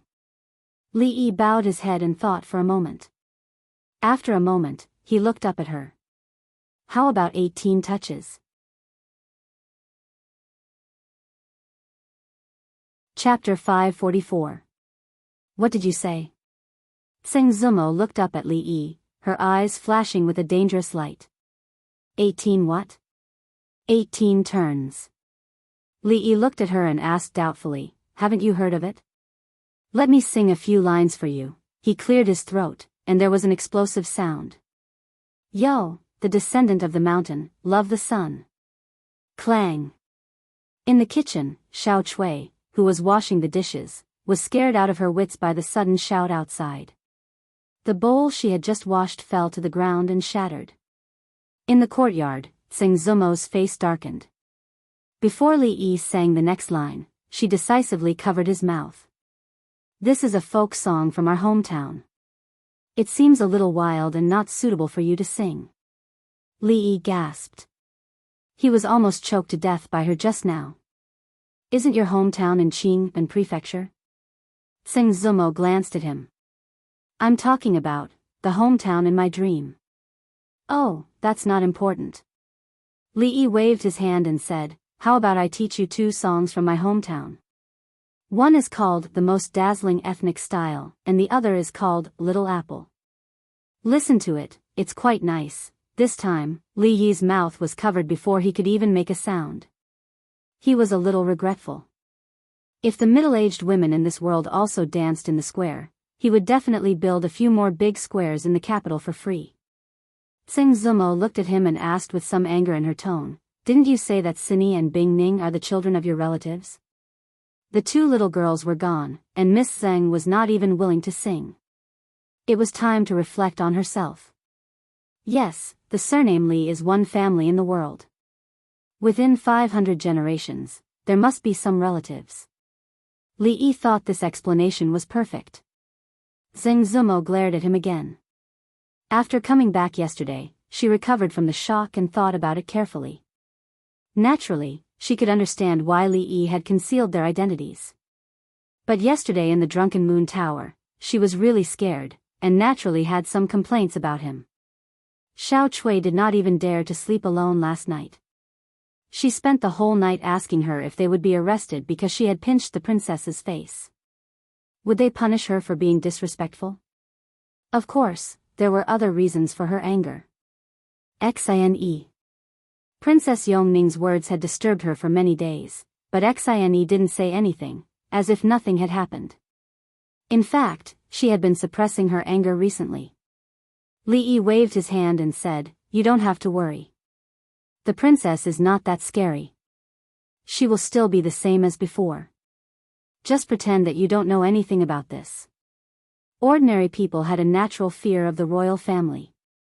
If they were to be punished for being disrespectful to the royal family, then even if they had a few hundred heads, it would not be enough to chop them off. Instead of worrying about this, it was better to worry about whether that damn pervert Qin Yu would secretly play some tricks. But thinking about it, it was not very likely. He heard that in front of the palace gate yesterday, he was beaten unconscious on the spot. Li Yi guessed that the old emperor had held back. Otherwise, the Qin's residents would be preparing for a funeral today. As for the other good-for-nothings, including that royal Prince Duanyang, they wouldn't be able to do anything for the next 10 days to half a month. Now that they had all been dealt with, it was likely that the capital would be much quieter in the near future. As one of the 3 heroes of the capital, he was still very competent and inadvertently did something practical for the common people. However, this kind of thing was hard to guarantee. Who knew what the bottom line of those bastards was? The security around the small courtyard still needed to be strengthened. The current situation was no longer the willow leaf stockade. Not to mention the subordinates of Mississippi Lu, just the number of experts recruited from the brothels was already uncountable. They spread out like a net in the capital. As long as one side made a move, countless people would gather in a short period of time. These things were all done by Lu Luo. He was familiar with the Jianghu and had a high prestige. In addition, he alone accounted for more than 90% of the intelligence of the 2 brothers. He could be said to be extremely intelligent and rarely made mistakes. All the affairs were arranged in an orderly manner. Many accidents or sudden incidents could also be handled with a strong hand. Mississippi Lu had never been convinced by anyone, and he was one of them. Otherwise, with Mississippi Lu managing the many matters of the hero ranking with passion, it would not take long for the whole thing to collapse. Don't rush to expand the shop. If there are smart people under you, you can train them in the direction of a shopkeeper or a manager. Of course, the foundation must be clean. Don't let Ruoqing run around all day. There is no end to the work, got it? Zheng Zumo waved her hand impatiently, as if she wanted to see him off. She was a little strange today. Li Yi counted the days and calculated a little, and he didn't find it strange anymore. He stood up and said, "Then I'll go back first." Zheng Zumo waved her hand again, stood up, and walked into the house. Li Yi sighed. When he walked out the door, Fang was already squatting beside him, waiting. Seeing Li Yi come out, he stood up. "Young master, don't talk." Li Yi hurriedly waved his hand, got into the carriage, and said, "Let's go around the city." At this time, it was still early before dark. Rui and the others would probably return in 2 to 4 hours. He would go to the brothel and some shops in the capital from time to time. At the door of a brothel in the city, when Li Yi got out of the carriage, another carriage happened to pass by. The elegant young man in the carriage was holding a thick book in his hand and reading it attentively. The carriage slowly drove through a few streets until there were fewer people on the street, and it stopped in front of a high door. The servant at the door was about to go forward to ask, but when he saw the sign on the carriage, his face froze. He immediately stepped forward respectfully and said, "Greetings, Your Highness." The young man got out of the carriage, waved his hand, and asked, "Is Prime Minister Qin in the residence?" "He just returned." The servant quickly said, "Your Highness, please." "Your Highness, have you been reading these days?" After a servant served tea, Prime Minister Qin looked at the king and asked. The king said with a smile, "In the past 2 months, I have been lying in bed with nothing to do, but I have read a lot. Now I am used to it, and I can't put it down for a while. It's good to read more." Prime Minister Qin nodded and said, "However, even if it's reading, you need to focus on something. Your Highness should learn more about the mind of an emperor and the way of governing a country. I will send someone to send a few books to you tomorrow." "Thank you, Prime Minister Qin." The king cupped his hands and thanked him. Prime Minister Qin's face showed a thoughtful expression. He paused and said, "I know that Your Highness has a grudge against the Earl of Cheng and County, Li Yi. However, he is a talented man. If he is willing to assist you, he will definitely be your greatest help in the future. It's not a big deal to be young and impetuous. I was also young once. Those who achieve great things never care about trifles. I hope Your Highness can let bygones be bygones. As for the Earl of Cheng and County, I will fight for it for Your Highness. What do you think?" This was the second time that Prime Minister Qin had mentioned this to the King of Shu. After a moment of shock, the king's face lit up and he said, "In the past 2 months, I have been thinking about it and felt a lot of emotions. That's exactly what I wanted to do." "Thank you, Prime Minister Qin." Prime Minister Qin nodded and a hint of relief appeared on his face. The King of Shu suddenly changed the topic and asked, "I've heard about what happened yesterday. Brother Qin he didn't sleep last night and just fell asleep." Speaking of this matter, Prime Minister Qin's face showed disappointment again. The King of Shu cupped his hands and said, "In that case, I won't bother you anymore. I'll visit you in 2 days. Your Highness, if you have nothing to do these days, you might as well pay a visit to the families of generals and other officials' mansions. After all, there are some things that even I don't have the right to do." "I understand." "Well, Prime Minister Qin, you don't have to see me out." At the gate of Qin's mansion, the King of Shu bowed to Prime Minister Qin again and turned to get on the carriage. "Fortune or misfortune, Your Highness has really grown up this time," Prime Minister Qin said softly and turned to step into the mansion. Inside the carriage, the King of Shu had a faint smile on his face. After a while, the smile on his face disappeared and a strange light flickered in his eyes. He asked, "Have you found out the details of those 2 women?" "Your Highness, I have." A voice came from outside the carriage. The King of Shu smiled again and unconsciously rubbed his fingers. He picked up a book beside him and read it attentively.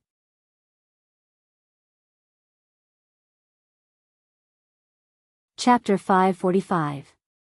Every time he planned to go to the palace, he would have a bad feeling in his heart. Therefore, Li Yi stayed at home for the past few days. As he sat on the stone bench in the courtyard thinking about life, his eyes were suddenly covered by someone from behind. "Guess who I am?" A strange voice came from behind him. Xiao Huan was not that naughty, Rui would not do such a childish thing, and Mississippi Lu was even more so. Although she purposely pinched her throat, it was not hard to tell that the little devil who had been tormenting him for 2 months was here again. "Let me guess, is it Xiao Huan?" "No," the voice behind him said proudly. "Then is it Duanwu?" Li Yi said again. "Guess again." The arrogant loli was obviously very proud of herself. This time she did not even try to hide her voice. "Li Bingning, what did you touch with your hand?" Li Yi moved her hand away and asked while rubbing his eyes. "I didn't touch anything." The arrogant loli said in surprise, "It's just that my mother caught a cold last night, so I just made a bowl of ginger soup for her." "How did you know it was me?" The arrogant loli was really his nemesis, Lee thought as he washed his eyes with water. Using ginger to make people cry was a common method used by the newcomers in the brothel who had no acting skills. Lee guessed that the ginger that the arrogant loli used to make the ginger soup today must be very old. While Lee was washing his eyes, the arrogant loli was playing with the rabbit that she had caught with her own hands with a vegetable leaf. At this time of year, it was really a luxury to feed the rabbit with vegetables. Fortunately, the greenhouse was built earlier this year, so he would not have to eat dried vegetables for the whole winter. "I talked to my father a few days ago," the arrogant loli suddenly said while holding the rabbit. "What did he say?" Lee also asked casually. Lee guessed that it was to allow her to leave the palace as she pleased. The old emperor did not put on any airs and did not act like an emperor at all. He was even more indulgent towards the arrogant Lolita. Lee was afraid that he would suffer in the future. The proud Lolita said proudly, "I'll tell my father and ask him to betroth me to you in a few years." Clang! Because his hand moved too much, the copper basin fell to the ground. Lee's clothes and shoes were all wet. "What did you say?" he asked again, afraid that he had misheard. "I'll ask my father to betroth me to you," the proud Lolita said confidently. Lee stood in the courtyard and couldn't help but swallow a mouthful of saliva. He finally knew where that ominous premonition of the past few days came from. He looked at the palace guards and the gray-robed elder standing outside the courtyard. He wondered if he could make it in time if he ran now. The precocious young lady was very dangerous. Lee suddenly lost his sense of security. If she said something even more outrageous in front of the old emperor, he was afraid that he would really have to run. He sighed, picked up the copper basin, and walked into the house. He waved at the proud Lolita and said, "Shawning, come over here.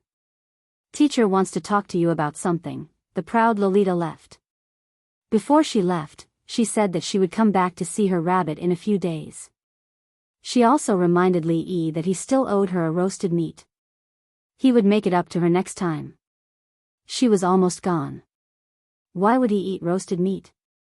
Lee felt that one day he would be tricked by the proud Lolita to death, unknowingly. At this moment, Fong walked in from outside.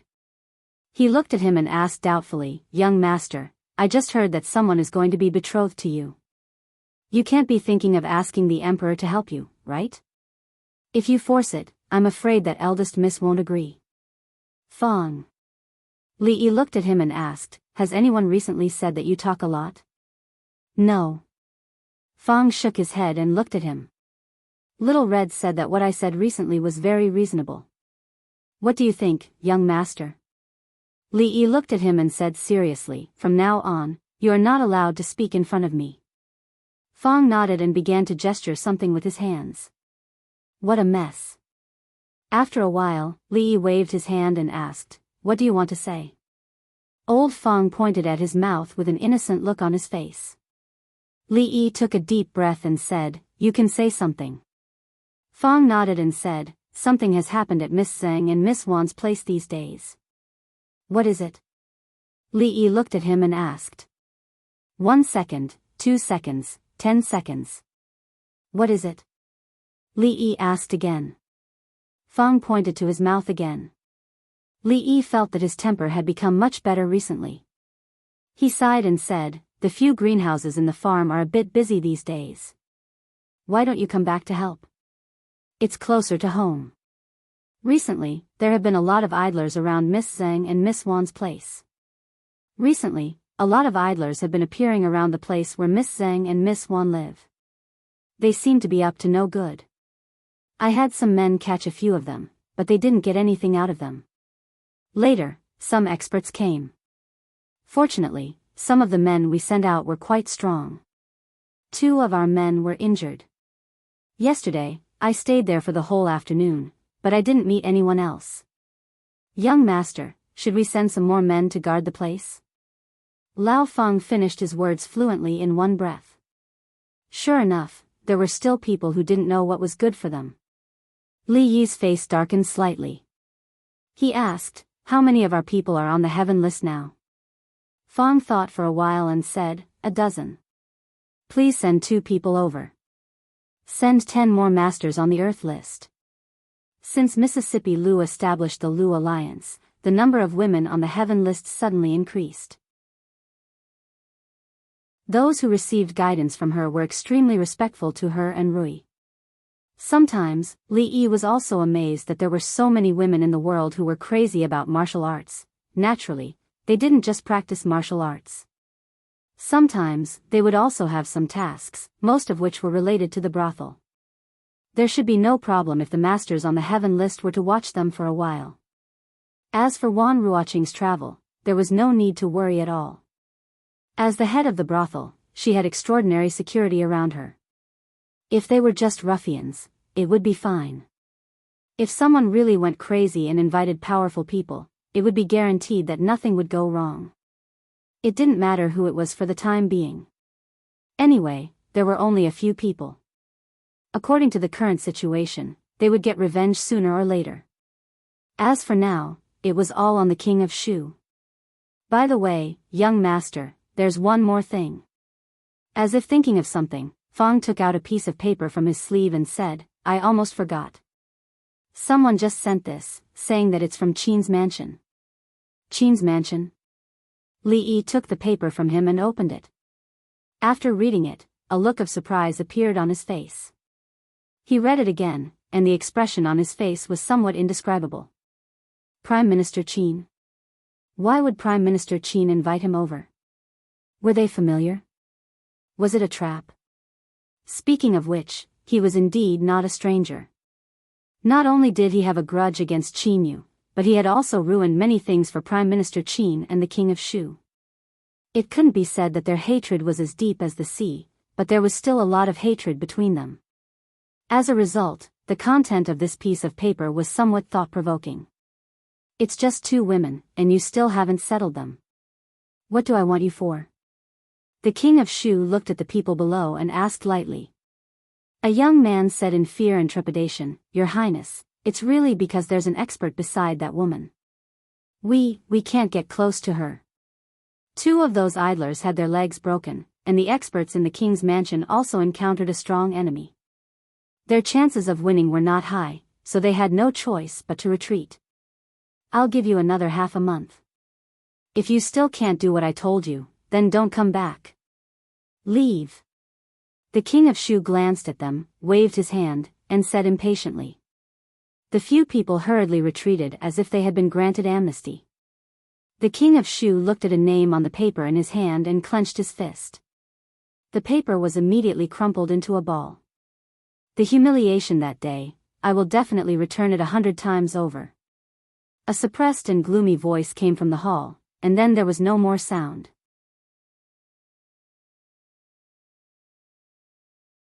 Chapter 546. Sitting in the carriage, Fong said worriedly, "Young master, that Qin guy is not a good person. Do we really have to go? What if he brings people to ambush us inside? Won't we be too few?" Sitting in the carriage, Li Yi didn't know why Prime Minister Qin invited him to Qin's mansion. Whether it was a trap or some other purpose, he had to go and have a look after receiving the invitation from the Prime Minister. And Prime Minister Qin invited him so openly, so he didn't have to worry about his safety. If something really happened, he would be the one with a bigger headache. In case of any accidents, he originally wanted to let Mississippi Lu accompany him, but she was really busy recently, and Rui's identity was not very suitable. After thinking about it, he brought Fong. The carriage stopped in front of Qin's mansion. Li Yi got off, waved his hand and said, "Okay, find a place outside and wait. Nothing will happen." A servant of Qin's mansion had already come over and asked respectfully, "Are you Mr. Li?" Li Yi handed over the invitation in his hand. After the servant saw it, he immediately said, "Mr. Li, please. Master is waiting for you inside." The attitude of the servant of Qin's mansion made Li Yi feel a little surprised. It seemed that today was not like what he had imagined. It did not seem to be a punitive expedition against him. After all, he had a deep grudge with the heir to the Qin family. A few days ago, he accidentally cheated him a little. It was reasonable for the Qin family to make trouble for him because of these things. Fong and several guards sat under a big tree opposite, glancing at Qin's mansion from time to time. Led by the servant, Li Yi walked through Qin's mansion and looked around. Qin's mansion was not like what he had imagined. Although it was still beyond the reach of ordinary people in terms of scale and other aspects, it was still a little simple for the prime minister who was above tens of thousands of people. There were not many maidservants on the way. They were just quietly working, looking a little lifeless. They were not like the maidservants in his family. Although they did a lot of work, they chattered all day and did not look like maidservants. They were the only ones in the capital. Brother Lu's words are too biased. Who said that women enjoy leisure? Men go to war at the border while women weave at home. They farm during the day and spin cotton at night. They work hard day and night, a voice came from the front. He didn't expect that there would be people in the Qin manor who liked to listen to dramas. It was actually Hua Mulan. Li Yi saw a middle-aged man who looked familiar walking over from the front. He was humming a part of the song and it was all in tune. It was not until he saw the man coming from behind that he saw him that Yi. The man saw Li Yi and was stunned. Then, his expression quickly returned to normal. He followed behind the middle-aged man and passed by Li Yi. The middle-aged man took a few steps and suddenly turned around. He pointed at Li Yi and asked the servant, "Who is this? Why have I never seen him before?" The servant hurriedly replied, "Fifth Master, this is Li Yi, County Uncle Li. He is Master's guest. Master is still waiting, so we'll go over first." The fifth master of the Qin clan was stunned. The old master that the servant mentioned was naturally his father.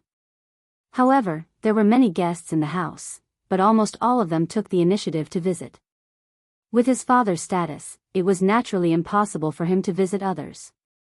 However, there were very few people that he personally invited. He was confused for a moment and then realized something else. Li Yi, County Uncle Li? He was stunned for a moment and looked at the man uncertainly. He asked, "Did he just say Li Yi, County Uncle Li?" The man nodded and said, "That's right. Let's go back and have a look." With an excited smile on his face, Fifth Master turned around and walked in the direction where he came from. "Fifth Master, aren't you going to watch the play today?" The man asked doubtfully. "Why? There are ready-made plays at home. By the way, is the King of Shu in the young master's room now?" "Oh, not bad. The house is lively today." Seeing Fifth Master striding forward, the man scratched his head with a trace of doubt on his face. Then, he shook his head and quickly followed Fifth Master. The Qin's mansion did not seem to be very big. At least, it was much smaller than Li Xian's mansion. Li Yi estimated that after 3 or 5 minutes, the servant took him to a hall. He walked in and said, "Master, County Uncle Li is here." The servant was also surprised at this time. Usually, when guests came to the mansion, they were the ones waiting for the master. Even the King of Shu was no exception. Today's situation was extremely rare. Li Yi walked in and saw a white-haired old man sitting on the main seat. He was wearing a plain Confucian robe and looked exactly the same as Prime Minister Qin that Li Yi usually saw. "Greetings, Prime Minister Qin." Even though the few times he met Prime Minister Qin could not be called harmonious, the necessary etiquette could not be omitted. The reason why he called himself junior, instead of subordinate, was that the college was directly under the jurisdiction of the old emperor. Even the Prime Minister had no right to intervene. In fact, he did not have a superior and subordinate relationship with the officials of the court. "Sit." Prime Minister Qin stretched out his hand and said straightforwardly. There was a short table between the two chairs. Li Yi could not sit on the lower seat and shout while talking. After glancing at Prime Minister Qin, he sat on the other chair. "You must be very surprised that I invited you here today, right?" Prime Minister Qin looked at Li Yi and spoke straightforwardly. "It is indeed a little surprising." Li Yi nodded and said, Serve the tea. Prime Minister Qin gave a rare smile. He did not seem to be in a hurry to get to the main topic. After waving to the door, a servant from the Qin residence walked in. This tea originated in Songzhou and was given by His Majesty. It is the best of the tributes and cannot be tasted normally. Prime Minister Qin was actually in the mood to introduce tea, which made Li Yi even more puzzled. He did not know what medicine the Prime Minister was selling. However, he was not in a hurry. He smiled and said, "In that case, I will be in luck today." The servant girl who poured the tea carefully handed a cup of tea to Prime Minister Qin and the other to Li Yi. Her hands were trembling slightly, causing the lid and the cup to collide with each other, making clanking sounds. Seeing this, Li Yi immediately became vigilant. It was just pouring tea, but she was so scared. Could it be that the tea was poisoned? He looked up at the servant and found that her face was covered with a thin veil. Could it be a masked assassin? As Li Yi thought of this, he held the chair with one hand. Prime Minister Qin frowned and asked in a low voice, "What's the matter?" "Master, I'm not feeling well," the servant said with a trembling voice. Prime Minister Qin's face eased and said, "Since you're not feeling well, go back to your room and rest. Tell the housekeeper to get someone else." At this time, Li Yi's face had calmed down. He stood up and said with a smile, "I'm really sorry, I suddenly have to go to the toilet. I don't know, in the current situation, it was not appropriate to say that directly." Prime Minister Qin had already picked up the teacup, but he put it down and said, "People have to go to the toilet, it doesn't matter." Then he looked at the servant and said, "You take Uncle Li to the toilet first." Li Yi smiled apologetically and walked out slowly. The servant put down the tray and walked out behind him. She clenched her fists. Under the thin veil, her expression was indescribable.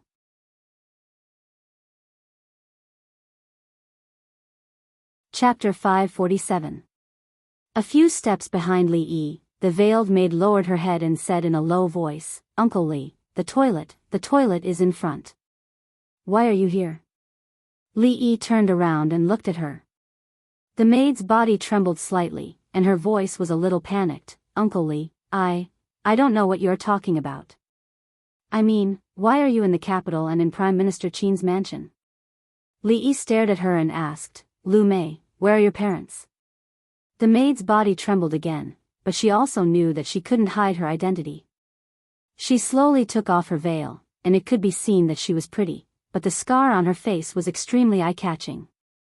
And her appearance was not strange to Li Yi. Dead, all dead. She looked complicated and said in a sad voice, "On the way to the capital, I encountered bandits, and my parents died. I was saved by a passing caravan. Later, I had no choice but to stay here because the steward of Qin's mansion pitied me." Li Yi looked at the woman in front of him. She was young, but her face was full of vicissitudes. He couldn't connect her with the arrogant girl in Willow Leaf Village a year ago. If he remembered correctly, this girl named Lu Mei should be the daughter of Rui's third uncle. When she was in Willow Leaf Village, she didn't get along with Xiao Huan and the others, but it was mostly expressed in words of dissatisfaction and cynicism. Naturally, there was no deep hatred between them. Later, because of the matter of the Lulan gang, Rui's uncles took money from their families, left Willow Leaf Village, and settled down in their own homes in order to avoid trouble. It was strange that after that day, Li Yi never saw them again until he saw Lu Mei here. In that case, third uncle and third aunt were no longer in this world. When Li Yi recalled, he could only remember that third uncle was a skinny man who didn't talk much and seemed to be afraid of his wife. Third aunt was quite powerful. She could stand at the door and argue with second aunt for an hour without losing. But now, too many things had happened in this 1 year. To him, these were all very distant memories. The enmity with the Lu clan had been reduced to dust a long time ago. Li Yi looked at her, thought for a moment, and asked, "What are your plans for the future?" "Plan?" A smile appeared on Lu Mei's face, but it was uglier than crying. I'm already like this, what other plans can I have?" I'm pretty good right now." Li Yi looked at her again, shook his head, and walked back the way he came. Lu Mei turned around. Even after his figure disappeared, she stood there for a long time, her face ashen. She could still remember that one day about a year ago, when her mother came back from outside, she didn't seem very happy. Later, she learned that Sister Rui snatched a husband from outside, which ruined some of their plans. She remembered that her mother had been thinking about their 2 acres of land for a long time. In the beginning, she had seen the husband of the stronghold a few times. Her impression of him was that he was thin and weak, but he was very handsome. At that time, she sometimes thought that she wanted to marry someone like him, who looked comfortable and different from the other people in the village, but he had to be rich. Later, she gradually realized that the scholar was amazing. He could write poems, teach, and earn money. Everyone said that Sister Rui found a treasure. At that time, she was actually a little envious. Later, when he sold candied haws, the family also sold candied haws. Later, he became the county magistrate, and the situation in Willow Leaf Village changed. Later, she left the village with her parents and went to a neighboring county. After settling down, she didn't deliberately ask for news there. Later, she made some money selling candied haws and wanted to come to Jingdo to live with her relatives and continue the candied haws business. Who would have thought that something like that would happen on the road? Later, that relative also, during those days, she suffered a lot before she came to the Qin family. Finally, she had a place where she could shelter herself from the wind and rain. Although she was often ordered around, she didn't ask for anything now. She had once thought about marrying a handsome young man, but this thought hadn't appeared in a long time. Then, she heard some news. The Count of Chang'an, the emperor's favorite, one of the 3 heroes of Jingdo, had defeated the people of the Qi kingdom. Even her little duke had suffered a lot at his hands. Every time she thought of this, her heart would become somewhat complicated. If they hadn't left that day, would things have been different? However, there were no ifs in this world. She touched the scar on her face, put on her veil again, and silently left with her head down.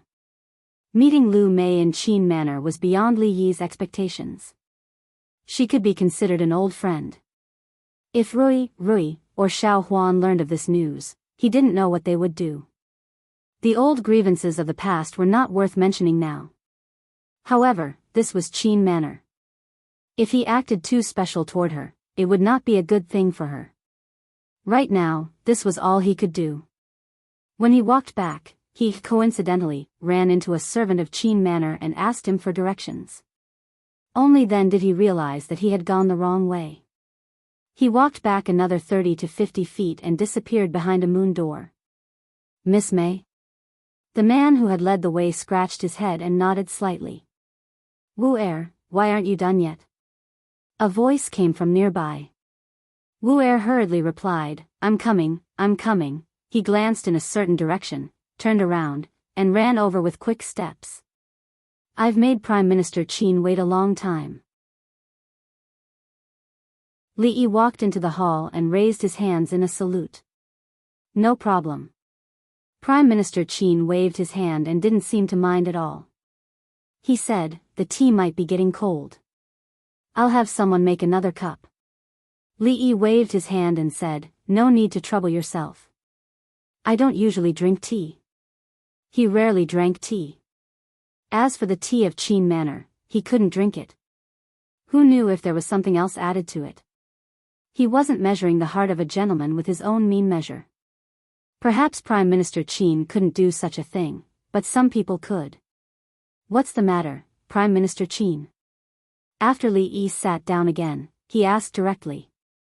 Prime Minister Qin took a sip of tea unhurriedly and asked casually, Mr. Li is a rare young talent in our Jing kingdom. What do you think of the recent political affairs? Li Yi was stunned for a moment. Then he shook his head and said, I haven't seen it. I've never been to the court. Prime Minister Qin's hand, which was putting down the teacup, froze slightly. In fact, he wanted to recruit Li Yi today. From his observation in the past few months, Li Yi could really be called the first person among the young generation in the Jing kingdom. He was favored by the emperor and was highly valued by the emperor. Besides, he had a close relationship with the prince of Prince Ning, Li Xian. Prince Ning's influence in the court couldn't be underestimated. What's more, Prince Li Xian had the support of the Wang family and other big families. If he could make Prince Li Xian be loyal to the Prince of Shu, he wouldn't have to worry about it. Of course, this kind of thing couldn't be said clearly. He did want to say a few words in a roundabout way, but Mr. Li's first sentence ended the conversation. He was not prepared for it and his thoughts were disrupted. At this moment, he didn't know how to continue asking.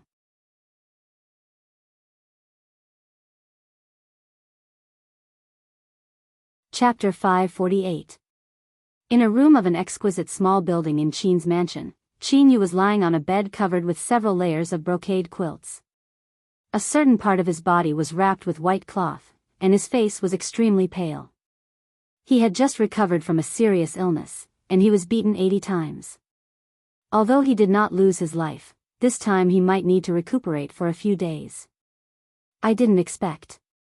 He shook his head and said in a weak voice, I didn't expect His Majesty to indulge him to such an extent that he could even take 2 little princesses out of the palace. It's not an injustice to lose this time. King Shu on the side had a deep understanding of this. Last time, he lay in the palace for 2 months, while the other side was as free and unrestrained as ever outside the palace. Sometimes he even wondered who was the biological son of his father, himself or Li Yi. He had been like this since he was a child. Not to mention Mingzu, he even treated that damn Li Xian much better than he did. He felt that he had a fake father. These days, for the first time, he realized that the high position did not seem to be so easy to get. This kind of thought had never appeared before. King Shu shook his head and said, These days, you'd better rest at home. This time, there are many of you. If you were alone, it would not be as simple as dozens of floggings. That matter, is that it? Qin Yu suddenly said without rhyme or reason. King Shu knew what he was referring to. He shook his head helplessly again and said, What else can I do? Intermittent hysteria, madness, I can only admit that I'm unlucky. Yes. Qin Yu sighed and said, I can only admit that I'm unlucky. They had been together since childhood, so they naturally knew each other's temperament. They looked at each other and had a tacit understanding. The position of Crown Prince? Li Yi said in surprise, Of course, this matter has to be decided by His Majesty. It's better for us, foreign officials, to stay out of it.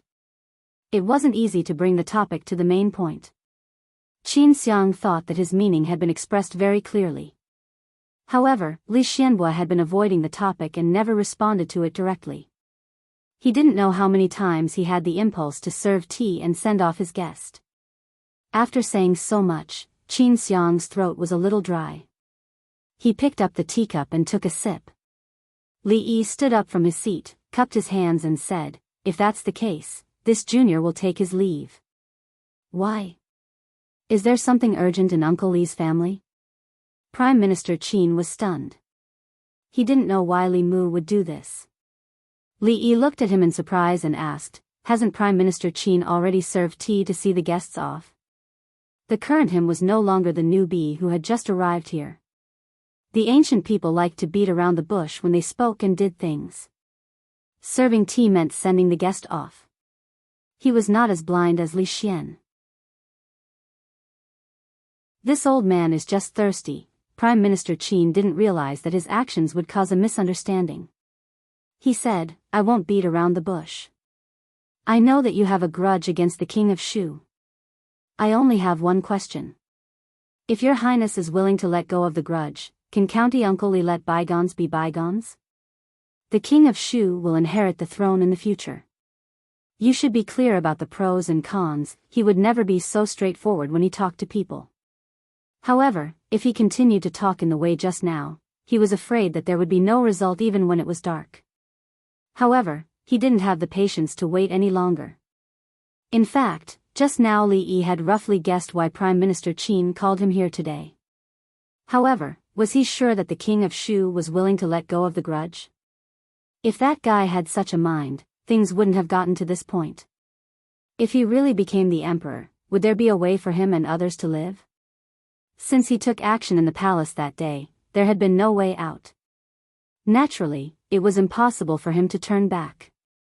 Either he lived or the king of Shu died. There was no second possibility. Li Yi sighed and pointed to his head. He said, "Prime Minister Qin, you know that sometimes I can't control myself, especially when I see the king of Shu. I don't know when my hysteria will act up. If I hurt the king of Shu again, I'm afraid that His Majesty will see my head. The court officials won't agree either. It's not good for anyone. In fact, until now, Prime Minister Qin still didn't know whether the intermittent hysteria was real or not. After all, if there was no illness, a normal person wouldn't do something like beating a prince in the palace under the watchful eyes of the public. However, in this world, was there really such a magical illness? Or was the king of Shu and him born to oppose each other? The judgment of the Imperial Physician Bureau could not be false. After all, Li Yi had just arrived in the capital. It was impossible for him to control the Imperial Physician Bureau so quickly and make an imperial physician say something that deceived the emperor. If this was true, then he was too powerful. Prime Minister Qin frowned and asked, "This hysteria, how did you get it?" Li Yi sighed faintly. He said, "It's a long story. Everything starts from that winter 10 years ago. The king of Shu walked out of Qin Yu's courtyard, looked back, and then turned to leave. The reason why Qin Yu fell into this situation was caused by Li Yi. Even his current predicament couldn't escape from him. However, now that he was getting stronger, he was valued by the emperor father, the eldest princess, Li Xian, and the family of generals.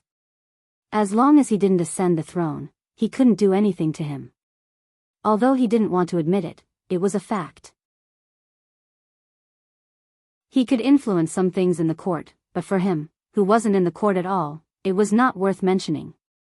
As for small fights in private, it wouldn't hurt the foundation, and there was a high possibility that it would be exposed. Naturally, he wouldn't do it easily. Coincidentally, he found out that the girl had a close relationship with him. If something happened to her, Li Yi would naturally not be happy, but he would be happy. However, he was depressed to find out that he could not even complete such a small task, which made him feel even more depressed. As he was thinking about these things, he suddenly felt a pain in his chest when he turned a corner in a long corridor. He looked down and saw the maid who accidentally bumped into him. He slapped her and said coldly, "Lowly maid, don't you have eyes?" If this was in the king of Shu's mansion, such a servant would have been dragged out and beaten. However, this was the Qin's mansion, so he naturally had to restrain himself. The maid was wearing a thin veil on her face. After the slap, the veil fell off, revealing a scar on her face. Seeing this, the king of Shu felt even more disgusted. Sorry. The maid covered her face and kept apologizing. In a pavilion not far away, the Qin family's fifth master shook his head in disappointment. What a coincidence, what a coincidence. There's no fun to watch now. Just as he finished speaking, he saw a young figure walk out of the hall. After a moment of shock, a look of excitement appeared on his face. He grabbed a handful of melon seeds peeled by a maid and put them in his mouth, staring in a certain direction. Get lost. The king of Shu scolded the maid coldly and walked past her. Suddenly, he felt something and turned his head to look, meeting with another pair of eyes. This was a big surprise. Looking at that gaze, the king of Shu immediately thought of some unhappy things. He couldn't help but take a few steps back, but he didn't notice the steps behind him. He stepped on air, and the sharp pain from his ankle made his expression a little hideous. At the same time, he lost his balance and fell into the lotus pond at the side. Save me, save me. In just a few breaths of time, the Qin manor was filled with the sounds of chickens flying and dogs jumping. Countless panicked figures began to madly rush towards the pool. Li Yi and Lu Mei looked at each other with innocent expressions on their faces. This time, they really couldn't blame him. He was also very surprised to meet the king of Shu here. He just glanced at him, and then the king of Shu jumped into the pond. Could this be the legendary king's aura? Not far away, the Qin family's fifth master widened his eyes, and melon seeds sprayed out from his nose. He didn't expect the king of Shu to be so afraid of County Uncle Li that he jumped into the pond in fear from a distance of several feet. It was said that the king of Shu was a good-for-nothing. Today, he saw that the rumors were true.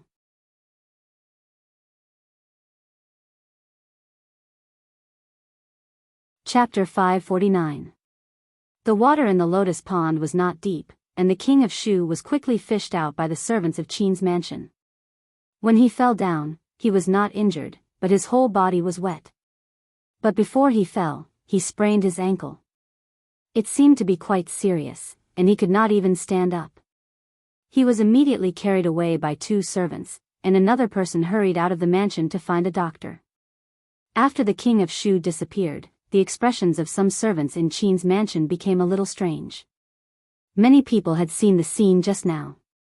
A dignified prince was actually scared to this extent by a county uncle. It was really a bit too embarrassing. Qin Xiang walked out of the hall. When he looked back from the lotus pond, the way he looked at Li Yi was completely different from before. In the end, he did not succeed in roping him in. No matter what reason the other party found, he was still standing on the opposite side of the king of Shu. Moreover, the scene he saw just now proved that there was probably no way to turn back the situation. Li Yi turned back, cupped his hands to Qin Xiang, and said, "I will leave first, the soup is still boiling at home." Qin Xiang nodded slightly and said to the servant girl beside him, "Show the way for County Uncle Li." "No need, remember the way." Li Yi waved his hand, turned around, and left. Looking at his back, Qin Xiang could not hide the pity on his face. The servant girl with a scar on her face also looked up, bit her lips, and slowly left. Su San left Hongdong County, and came to the street. "I have not spoken, but my heart is miserable. Gentlemen, listen to me. Who will go to Nanjing and pass the letter to my San Lang?" "Fifth Lord, where are you going?" Seeing the fifth lord humming a tune with his hands behind his back, Wu Er asked in confusion. The fifth lord sighed and said, "It's not enough, not enough, let's go out to watch the opera. I heard from Rui that you went to Prime Minister Qin's mansion today." While eating, Rui looked up at Li Yi and asked. "Oh, yes."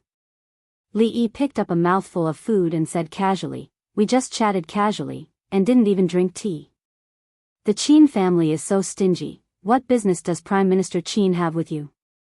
Although Li Yi rarely mentioned anything about the imperial court or outside matters, she was actually very clear about her family's position in the imperial court, friends and foes, as well as some changes in the situation. Because some of the departments in the brothel were in charge of such things. "It's nothing much. We just casually chatted for a bit.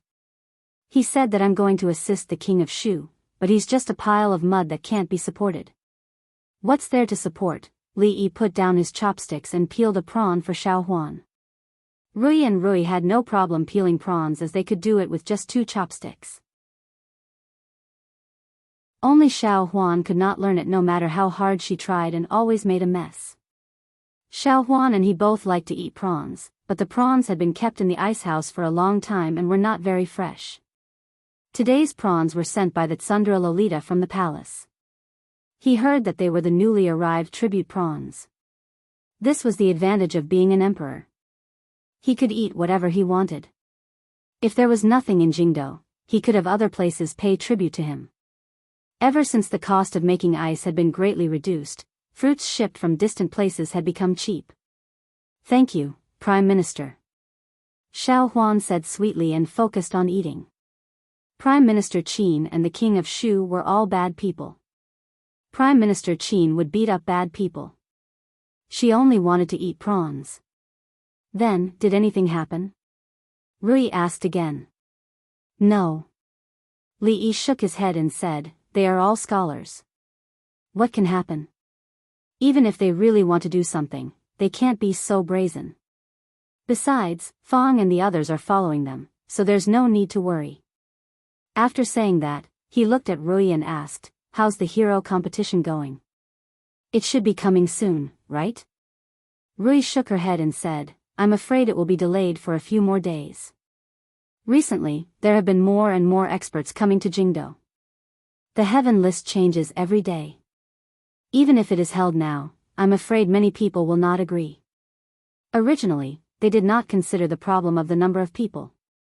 If any Tom, Dick, or Harry came to fight for the position of the chief of Wulin, how long would the competition last? However, if the qualification was limited to the experts on the heaven list, the hero list would be in an uproar. Those who wanted to keep a low profile would probably not be able to do it. Whether they could be the chief or not, they still had to fight for the qualification. This directly led to a great increase in the number of competitions that needed to be held every day. Of course, there were many experts, and it was much more exciting than before. The daily profits also doubled. If they were allowed to compete for another 2 months, not only would they be able to recoup their losses, but they would also make a lot of money. 2 months could not be delayed. According to the current situation, all the preparation work should be finished in half a month at most. The only thing left was to send Mississippi Lou to the top.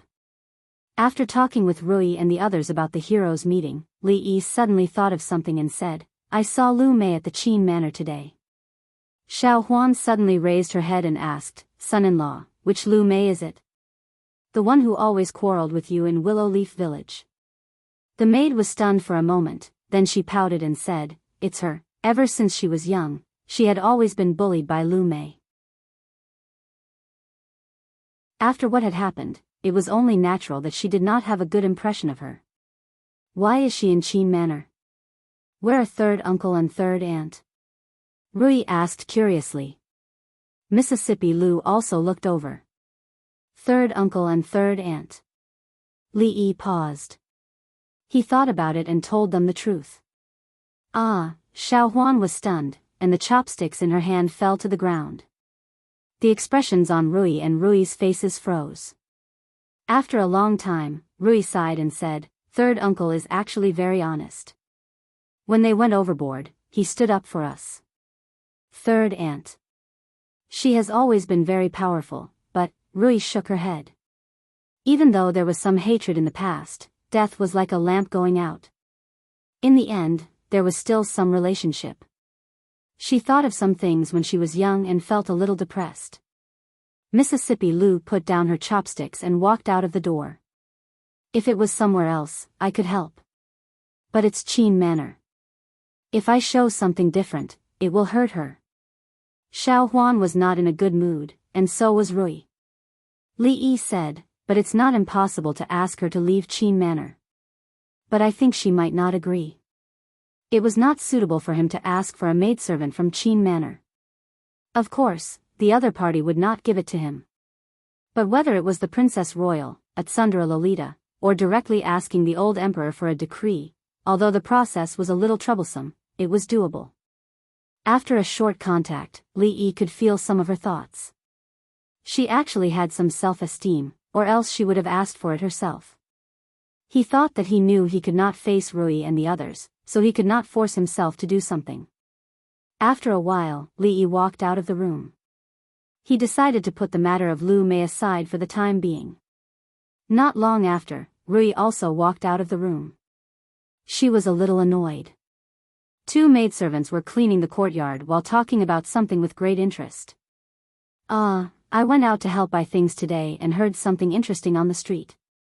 "What?" "What?"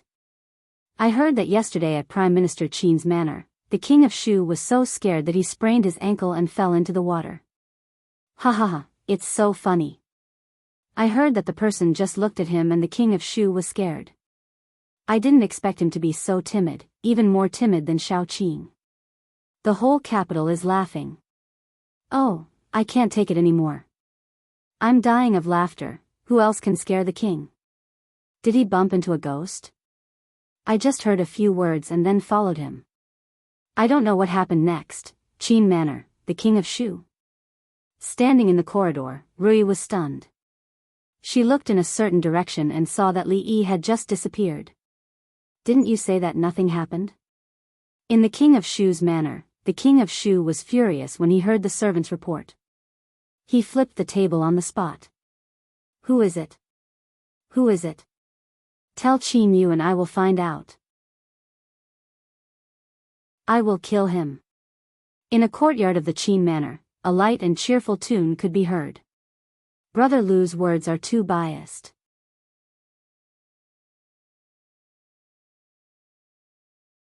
Chapter 550. Li found that the maidservants in the residence were a little strange these days.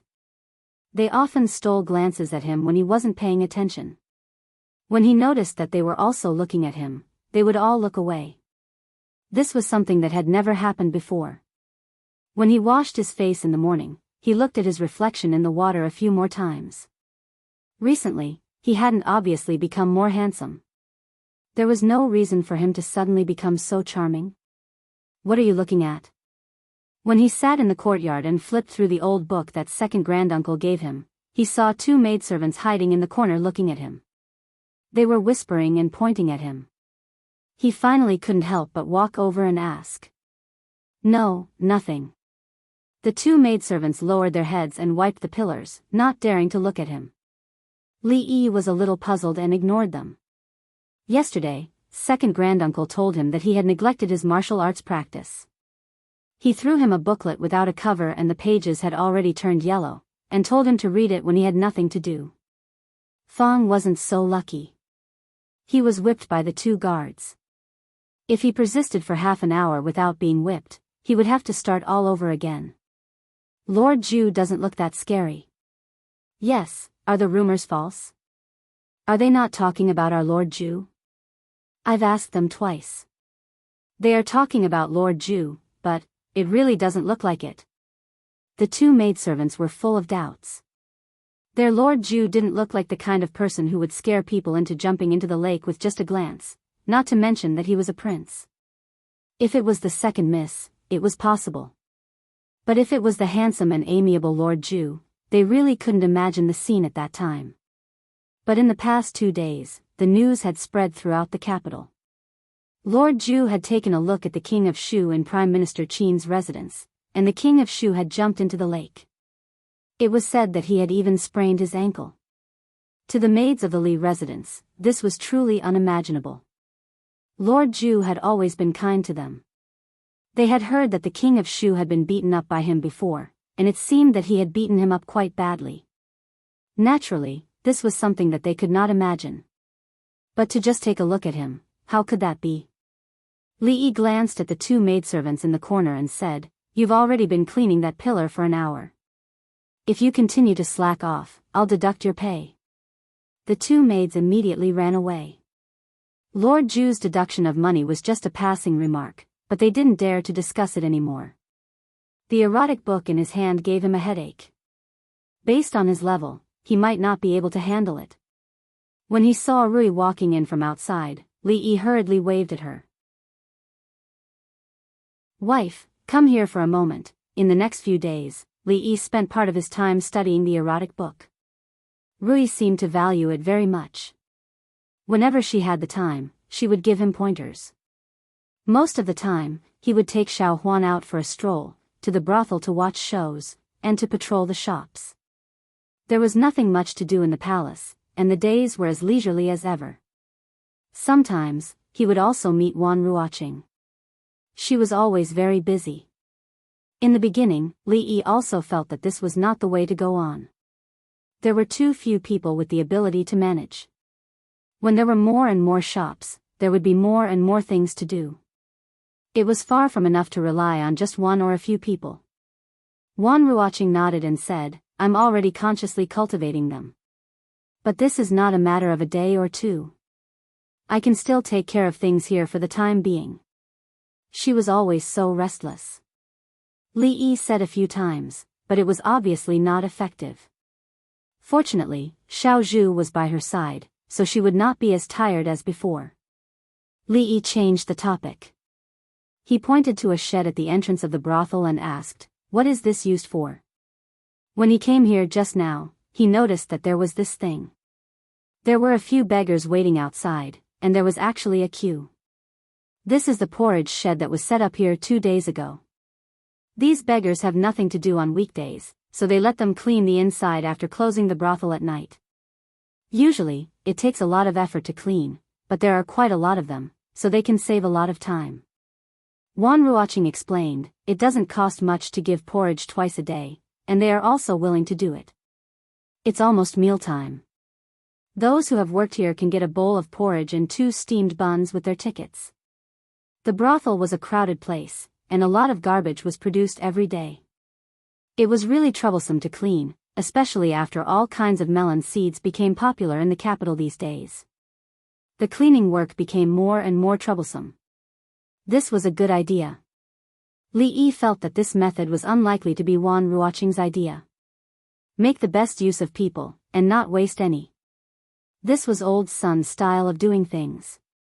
If it was free porridge, he was afraid that it would become a habit. This was also good. In fact, the cost would actually be reduced. Not long after, someone carried a big pot of porridge out from inside. Li Yi took a look, and it was not too thin. The beggars in the queue all had tickets in their hands. One ticket was a bowl of porridge, a salted vegetable, and 2 steamed buns. For these beggars who didn't know the next meal, the food was already very good.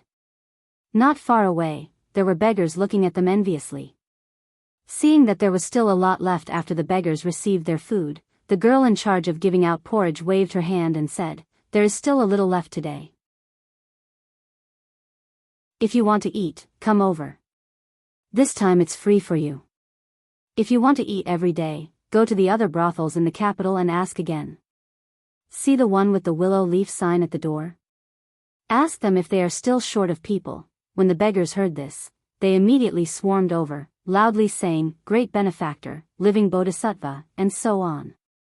The girl hurriedly said, "Line up, line up, line up, otherwise we won't give it." In the distant corner of the street, a beggar was about to walk over, but he was stopped by a person. The beggar turned his head and said with some impatience, "I don't care if the Empress of Heaven you speak of is real or not. She can't give me porridge to eat. I'm telling you, don't stop me anymore. In a bit, there will be no porridge left. What is a bowl of porridge?" The young man next to the beggar looked at him with bright eyes and said, 2 months ago, I was the same as you. I didn't believe in the Empress of Heaven, but if it weren't for the Empress, would have starved to death. How could I have lived until now?" The beggar looked at him again. Although his clothes were not luxurious, they were 100 times better than the beggars here. He suspiciously asked, "The Empress of Heaven, is it real? If you believe in her, you will really have porridge to eat?" "Humph, the Empress of Heaven has already appeared twice. Everyone in the capital knows of her. You can go ask." He took out a scroll from his chest and carefully opened it. His face was filled with respect and fanaticism as he said, "This is the Empress of Heaven, wait a moment." The beggar looked at the scroll and hesitantly said, "Wait a moment, I'll go get a bowl of porridge, there really won't be any left. There are many beggars in the capital city. In the past 2 days, many people have come to ask. I've told them to go to other brothels. We really do lack people." As Wan Ruoqing and Li Yi were talking about these things, they saw a beggar walk over from a distance. She picked up the spoon and waited for the beggar to place the bowl on the table in front of her. The young girl who had just given out porridge had a stomachache and went to the bathroom. She happened to see this, so she took her place. The beggar placed the bowl and ticket on the table. He looked up and wanted to give him a bit more, but his mouth opened halfway and his eyes nearly popped out. "Heaven, heaven, heaven. Empress." His voice trembled and his mind went blank. In that instant, a thought appeared in his mind. So those who believe in the Empress of Heaven can really have porridge to drink. What? Empress, did you mistake me for someone else? Wan Ruoqing shook her head with some doubt. Seeing that the young girl had already come over, she handed over the spoon in her hand and turned around to enter the brothel with Li Yi. The young girl rubbed her stomach and gave the beggar some porridge. She routinely said, "Tonight is the same time as before. Wait here and someone will bring you in." Hey, what's wrong?" The beggar regained his composure and looked at the young girl. He rubbed his eyes and looked back at her with a puzzled expression. But he quickly reacted. He picked up the bowl of porridge and forgot to even take the steamed bun. He turned around and ran across the street. In a corner of the street, the youth carefully put away the scroll in his sleeve. At this moment, the beggar ran over and grabbed his arm. With a trembling voice, he said, I believe in the Empress of Heaven. As the youth was wondering why the beggar would have such a change, the beggar excitedly said, I just saw the Empress of Heaven. The youth's body shook and a fanatical look appeared on his face. He grabbed the beggar's arm and asked, Where is the Empress of Heaven?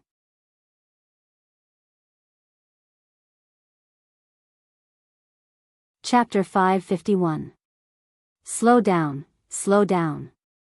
Everyone has one. The young girl waved her spoon. From time to time, beggars would gather around her. She was alone, so she seemed a bit flustered. No, next time I have to get them to help me. Thinking this, she continued to wave her hand. After you finish eating, remember to go to the other brothels. Next time, you have to use a ticket to get food. On the street, a beggar scratched his head in confusion. He said to himself, That's not right. I just saw it. Did I see it wrong? It can't be wrong, it can't be wrong. The young man beside him shook his head. His eyes were full of light. It must be the Empress. Only the Empress would have such a kind heart. Then can I join the holy religion? The beggar looked at him and nervously asked. Come with me. The young man said in a low voice. He glanced at the brothel again and committed it to memory. The last time he saw the goddess appear with his own eyes, it was also near here. The two of them turned around, and their figures quickly disappeared into the vast crowd. Not long after, in a remote courtyard in the capital, the purple-clothed man raised an eyebrow. He asked, The Empress appeared again. Did you see it with your own eyes? The young man shook his head. Although I didn't see it with my own eyes, the words of the new believer shouldn't be false. The last time I saw the Empress, it was near here. The purple-clothed man's eyes flashed. After a while, he said, All right, I understand. Although the Empress is an immortal, she cares for the believers. She will reincarnate into the human world and spread her grace. What you saw was the reincarnation of the Empress after she abandoned her divine power. Remember not to disturb her. I understand. The young man respectfully cupped his hands and left. His expression was sincere. Whether it was the Empress or the reincarnation of the Empress, they were both existences that gave him a second life. To him, there was no difference. After the young man left, the purple-clothed man walked to a door and gently knocked. Come in. A light voice came from inside the room. The purple-clothed man pushed open the door and entered. Before he could speak, the middle-aged Taoist nun sitting cross-legged on the bed said, You did very well. Since the believers of the capital believe in that Empress, then she must be the Empress. But how should we explain it to the believers in other places? The man in purple asked tentatively. The middle-aged Taoist nun lightly said, Since the heavenly Empress can have one incarnation, then why can't she have two? One to bring good fortune to all living beings and the other to punish. Why not? The purple-robed man was stunned for a moment, then immediately said respectfully, The Empress is wise. The woman in the portrait should be real. Spread the word that the Empress has abandoned her divine power, sealed her memories, and incarnated into the mortal world to experience the suffering of the mortal world. Only then can she benefit more believers. Tell them not to disturb her. After a pause, the middle-aged Taoist nun spoke again. Also, you should personally investigate who that woman is. This subordinate will do as you bid. The purple-clothed man immediately nodded. Although the events of that day were outside of their plans, after the Empress' reasonable arrangements, they actually had endless benefits. However, they still needed to be careful when dealing with that woman. If there was the slightest mistake, then all of their efforts in the capital would be for nothing. There is one more thing. The purple-clothed man thought for a moment, then said, The government seems to have discovered something. Recently, the intensity of the investigation on these matters has increased. This subordinate is worried that if this continues, I'm afraid that there will be some oversight. Then have them stop all actions and return to their normal lives. The middle-aged Taoist nun nodded and asked, "How is the Assembly of Heroes going?" The purple-clothed man said, "This time's Assembly of Heroes has stirred up the entire martial world. The competition on the Heaven Proclamation is fierce and it has been delayed by a month. At the latest, it will be held in half a month. Those secluded sects have also sent their true experts. However, the number one on the Heaven Proclamation is still that woman called Lu Rui." When speaking of those secluded sects, the middle-aged Taoist nun's expression did not change. However, when the purple-clothed man mentioned that name, her brows involuntarily twitched. Lu Rui, the young woman she had met in Qing and Prefecture, was a grandmaster expert like her. She was also the biggest obstacle to her taking the position of alliance leader. It went without saying how useful the position of the leader of the Wuling Alliance was to the Holy Church. Otherwise, she wouldn't have started making arrangements so early. Especially after seeing the power of the Imperial Palace, she clearly realized that the Holy Church's current power was far from enough. The position of alliance leader could not be lost. Lu Rui. She closed her eyes and softly said this name. In the past 2 days, the headlines of the entertainment section of the Capital Daily were undoubtedly about a young royal family who lost his footing and got drenched by a murderous stare. A prince was as timid as a mouse. Was he the king of Shu or the Rat King? As for County Uncle Li, he was naturally covered with some legendary colors. There was a rumor in the capital that County Uncle Li got sick because of the fear of the king of Shu. Later, in the Imperial Palace, he seriously injured the king of Shu in front of all the officials, which undoubtedly gave the rumormongers a hard slap in the face. As time went by, this matter was almost forgotten by the people in the capital. However, the incident of the king of Shu jumping into the lake made people dig up the past. In contrast, it was full of irony. Of course, the influence of this incident was far more than that. As the first successor to the throne, the title of King of Shu could be said to be a topic of conversation. His every move was watched by the officials and the people. However, this successor always did some extremely shameful things, which made the people in the capital start to doubt whether their fate would be handed over to such a thing in the near future. Naturally, the officials also had the same concerns. Many people were not very satisfied with the King of Shu. After this incident, they naturally opposed the King of Shu even more. As for those who were still waiting to see which side to take, the balance in their hearts gradually began to tilt. As for those who were originally partial to the King of Shu but were not die-hard fans of the King of Shu, they even began to doubt their lives. Was this a damn fake prince? Could the King of Shu really make it? There were also movements from the other princes. If the King of Shu really couldn't make it, they would have to replace him in advance. No wonder His Majesty didn't express his opinion when Prime Minister Qin and others strongly recommended the King of Shu as the crown prince. When it came to judging people, who could be more brilliant than His Majesty? Of course, these things were not in the hands of Li Yi for the time being. He was in the Imperial Palace, giving special treatment to Monarch Jin. "Sir, I still don't think I can make it." Monarch Jin's chubby face was much thinner than before. He looked at Li Yi with a troubled expression. "Why? You don't want to be the dean of the College of Mathematics?" Li Yi looked at him and asked. "Not anymore." Li Han shook his head and said. Li Yi thought for a moment and looked at him and asked, "Do you know where Jinzhou is?" "Yes, my fief is in Jinzhou." Li Han nodded. Li Yi asked again, "Then do you know what Jinzhou is like?" Li Han was stunned for a moment, then he shook his head. "Jinzhou is very far from the capital. If you take a carriage, you won't be able to get there in 10 days or half a month. There are no sugar-coated haws, no beggar's chicken, no ice in summer, and no fresh vegetables in winter. You won't be able to see your father and mother even once a year."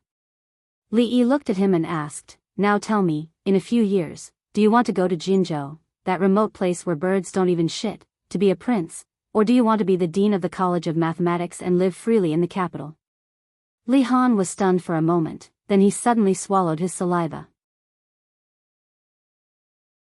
He looked at Li Yi and said with a firm gaze, "Sir, Give me the book. When he walked out of the museum, Li Yi couldn't help but sigh. These children nowadays were really getting harder and harder to deceive. It was hard to persuade them. It would be better if they were simpler and simpler. Whatever the teacher said, he wouldn't have to waste so much time talking to them. He went to see Yongning and played chess with the Tsundere Lolita for a while. Finally, he used the super invincible celestial dog that could swallow the whole universe. Only then did he leave with satisfaction. He didn't go to Princess Royal Highness to ask her how she was doing as the chairman of the Women's Federation, how many die-hard female fans she had, how many officials and dignitaries she had won over. It wasn't that he didn't want to, but when he was talking with the old emperor about the College of Mathematics, Li Yi found that the emperor looked at him a little strange, as if he always had an impulse to kick someone in the next second.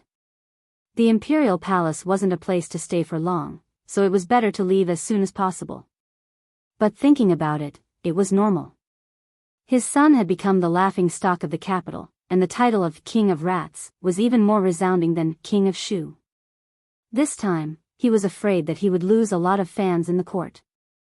Prime Minister Qin and others had worked hard for so long, but because of this guy's jump, not to mention going back to square one night, it was bound to go back 2 years. Thinking about it, Prime Minister Qin and others should doubt their lives a little more in the past few days. Alas, the old man was so old. If he often worried so much, it would damage his lifespan.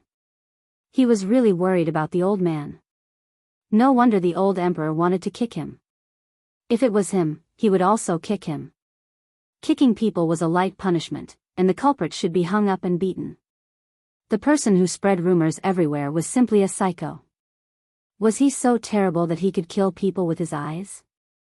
If he really had this skill, could King of Shu live to this day? Forget it, it was better to come to the palace less these days. Even if he came, he would not see the old emperor, who was in his 40s. Maybe he had reached his menopause, so he could not afford to provoke him. Today, he helped Prince Jean to strengthen his faith. He believed that in the beggar's chicken, under the attraction of knowledge, he would work harder to study mathematics and strive to be a good successor to the Dean of the College of Mathematics. What did he do just now? Emperor Jing asked casually while reading the memorials. Changde walked in from outside the hall and said, "Your Majesty, County Uncle Li taught Prince Jean about mathematics for a while in the Bowen Hall, and played with the 2 little princesses for an hour. He just left the palace." Emperor Jing put down the memorial and rubbed his eyebrows. When it came to the 2 little princesses, he had a headache. Changde smiled and said, "Your Majesty, don't blame me for being talkative. Princess Shanning's words carry no harm. County Uncle Li always knows how to behave himself in these things." Behave himself?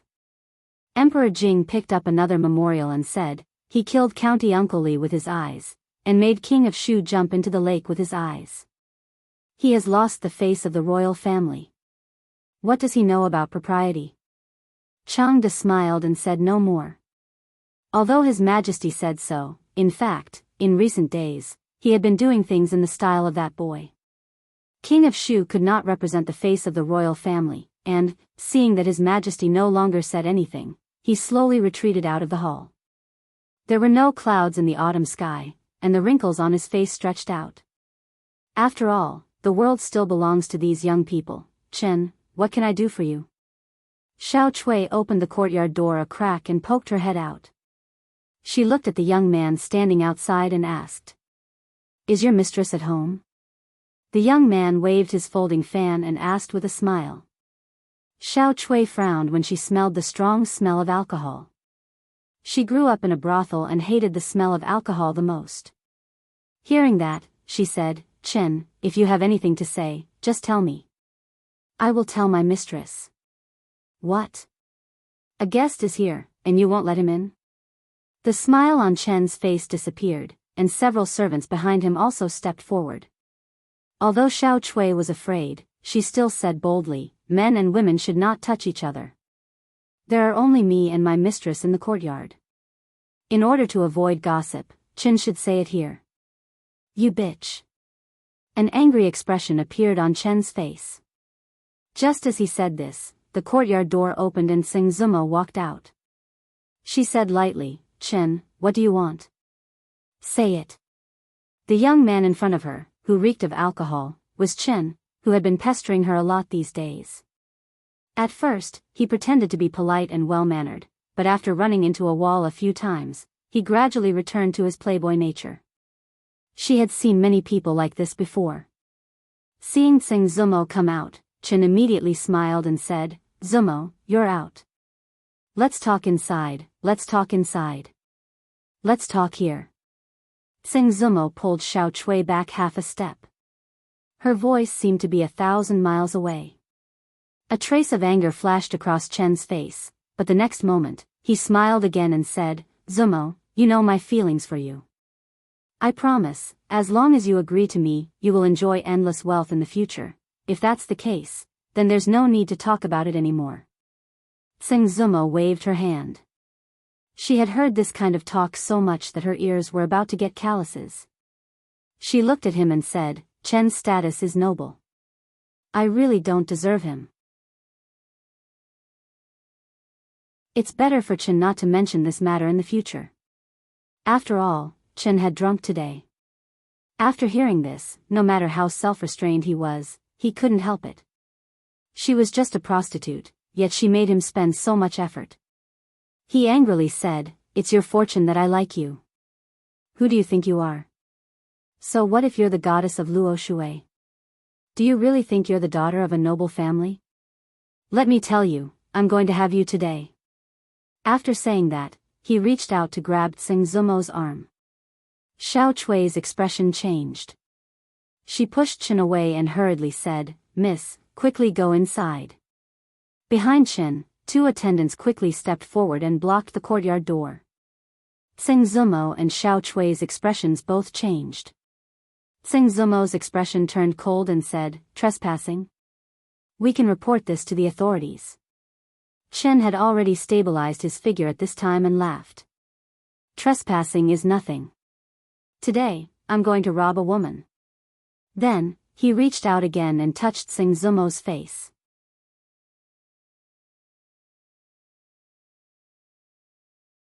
Chapter 552. It hurts, it hurts, it hurts. The young Chen's wrist was grabbed by someone. He raised his arm and twisted his body into a strange shape. He was in so much pain that his facial features were twisted together. Let go of my young master. Several servants shouted and quickly ran over, wanting to stop the strange woman who suddenly appeared. Get lost. However, after the shout, they only felt their vision blur. A huge force came from their chest and abdomen. Their bodies flew backward and fell heavily to the ground. What did you just say? Yang Liuqing used more strength in her hand and looked at the young man coldly. No, nothing. The sudden increase in pain made Chen sober. He quickly said, It hurts, it hurts. Let go of me. Get lost. Don't let me see you again. Yang Liuqing said coldly. Chen's body also flew out. This fall was even worse. His bones were about to fall apart.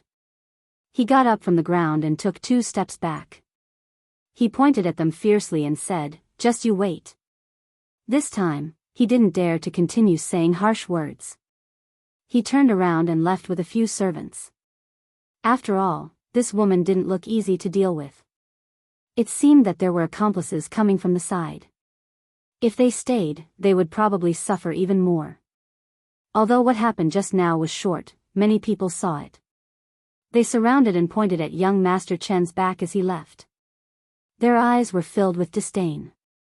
A foppish young master flirting with a good girl. This was a scene that happened every day in the capital. Miss Yang, why are you here? Tsing Zumo looked at Yang Liuqing with some confusion. The two of them knew each other in Qing and Prefecture, but their friendship wasn't deep. At this moment, she was a little curious. Why would she appear here at such a critical moment? Moreover, it seemed like she had been here all along. Yang Liuqing waved at the figures that were approaching them. She then looked back at them and asked, Are you guys okay? Tsing Zumo shook her head.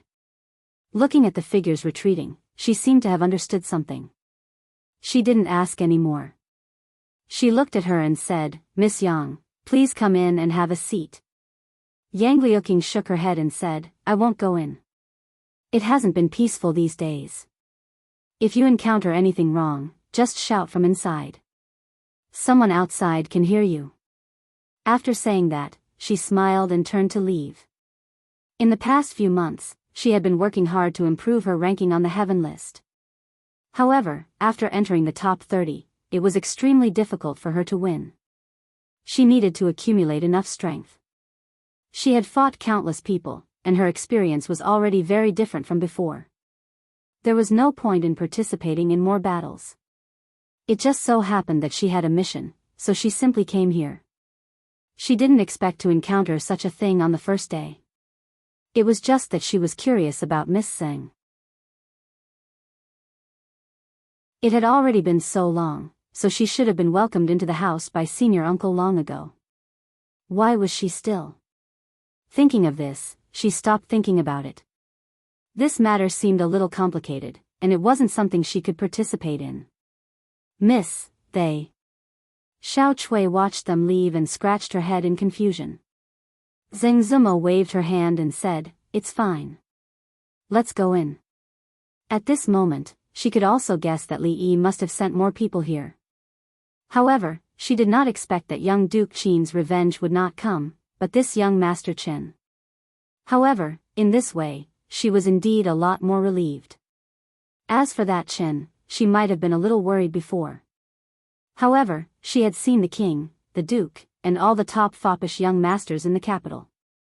The son of the Minister of Rights didn't seem to be that scary. "Bitch, you refuse a toast only to drink a forfeit." On a street somewhere in the capital, the young man with the surname Chen rubbed his chest. His expression was still a little painful as he said coldly, "Young master, are you okay?"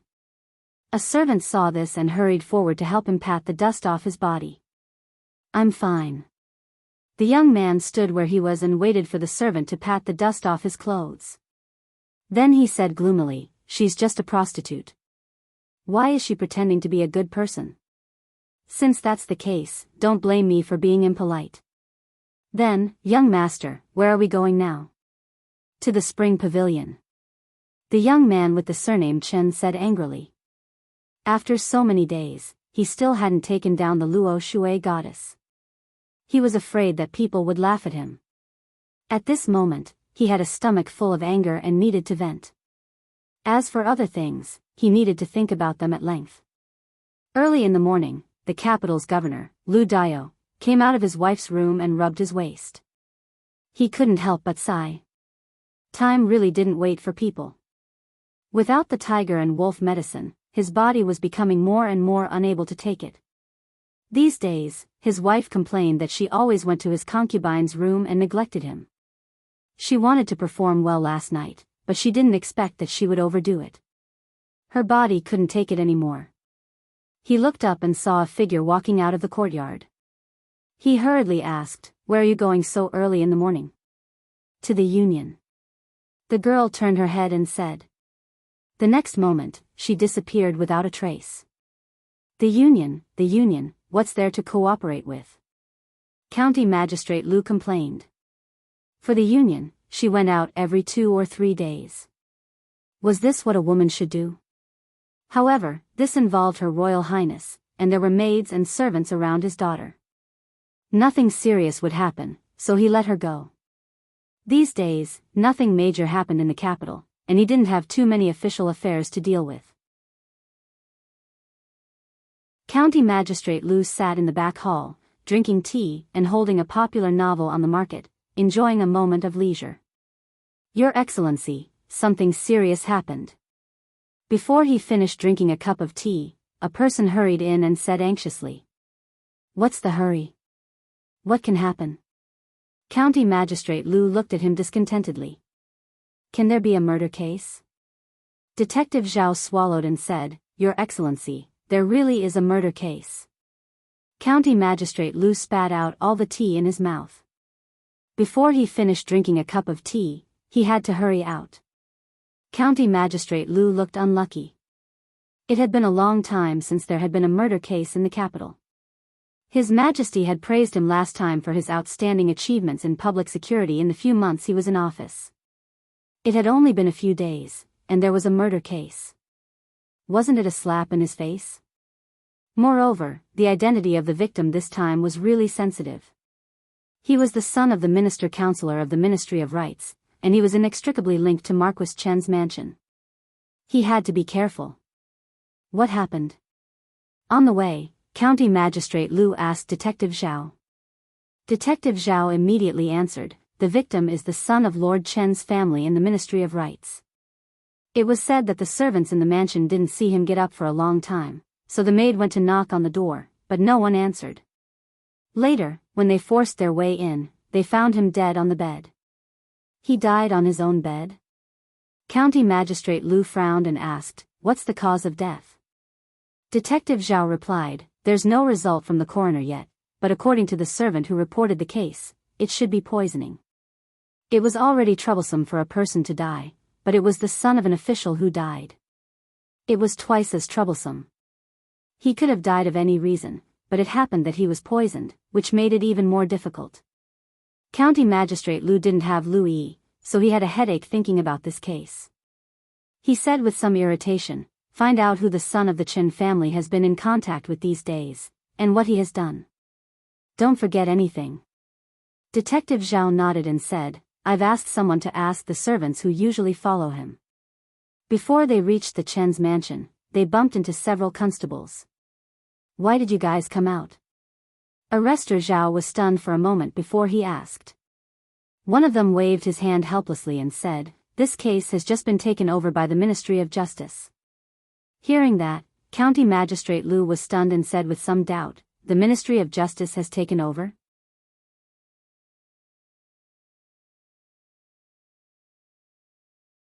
Chapter 553. The Ministry of Penalty was responsible for reviewing all kinds of laws and reviewing the criminal cases sent to the Ministry of Penalty. They rarely intervened in local cases, unless it was a big case or a case was handled by imperial decree. Otherwise, with how big the Jing state was, they would be exhausted to death just by talking about the cases near the capital. The death of the son of the vice-chancellor of the Ministry of Rights was certainly a big case, but it was just a big case with limited influence.